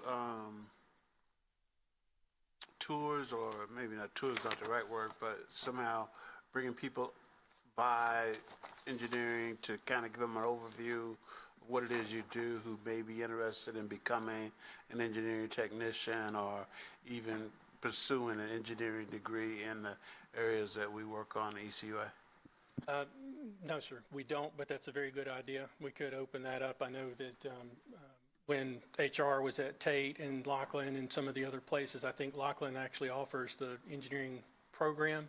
But, you know, I'll be happy to go there with our HR department and say, hey, look, come over, let me show you around. I'll be happy to do that. It's a great idea. Or I know George Stone Yes, sir. has an engineering program. Yes, sir, I believe it's an engineering drafting or technician program, but we have looked at them as well. Doesn't for the Escambia candidates, so, High School have something? I think they're connected with George. But George Stone Fair opportunity. has a program for those who've already graduated high school and potentially are Gotcha. closer to employment than Yes, sir. those that are in a high school program. So if you would connect with them as opposed to bringing them to ECUA and kind of give them an overview of what you're doing and get them interested, that'd be another thought. Yes, sir. We'll roll out the red carpet and ice cream and cake. You said ice cream too? Ice cream and cake, yes, sir. okay. That's I what gets think us Ms. engineers over Benson here. has one more real quickie. As long as we're throwing out possibilities. You know, IHMC has Oh, yeah. engineering interns all summer long. And, I mean, these are pretty top kids. Yes. And it might be fun to sponsor a lunch out there and tell them what we do. Because they're not all going to be able to build robots, you know. Yep. And they ought to find out about these other areas of engineering. That would be a pretty good pool because a lot of them are local kids who are coming home from the summer. Thank you. Sam, thank you. Sounds good. Unfinished business we move to? I think we're done with this one, right? Okay. No further questions. We thank you, Mr. Hayden, for all your time. Thank you to the CAC for staying late as well. We have unfinished business. Don't have any. New business. No one said any. Does anyone have any? Committee communication. Would anybody like to? I'm just going to say one thing. I am not going to be joining you for dinner because I'm going to a reveal party. I haven't told y'all this, but I'm going to be a grandmother. Congratulations. My son got engaged December 31st on New Year's Eve. In March, his fiance found out she had a whoops. So we are going to have a child in November, and we're going to get married next April. So, but tonight I get to find out what the baby is, so I'm going to go home. So if we move now to open forum, nobody's here, and we are adjourned, and enjoy your dinner. I wish I was with you. You can have my sandwich.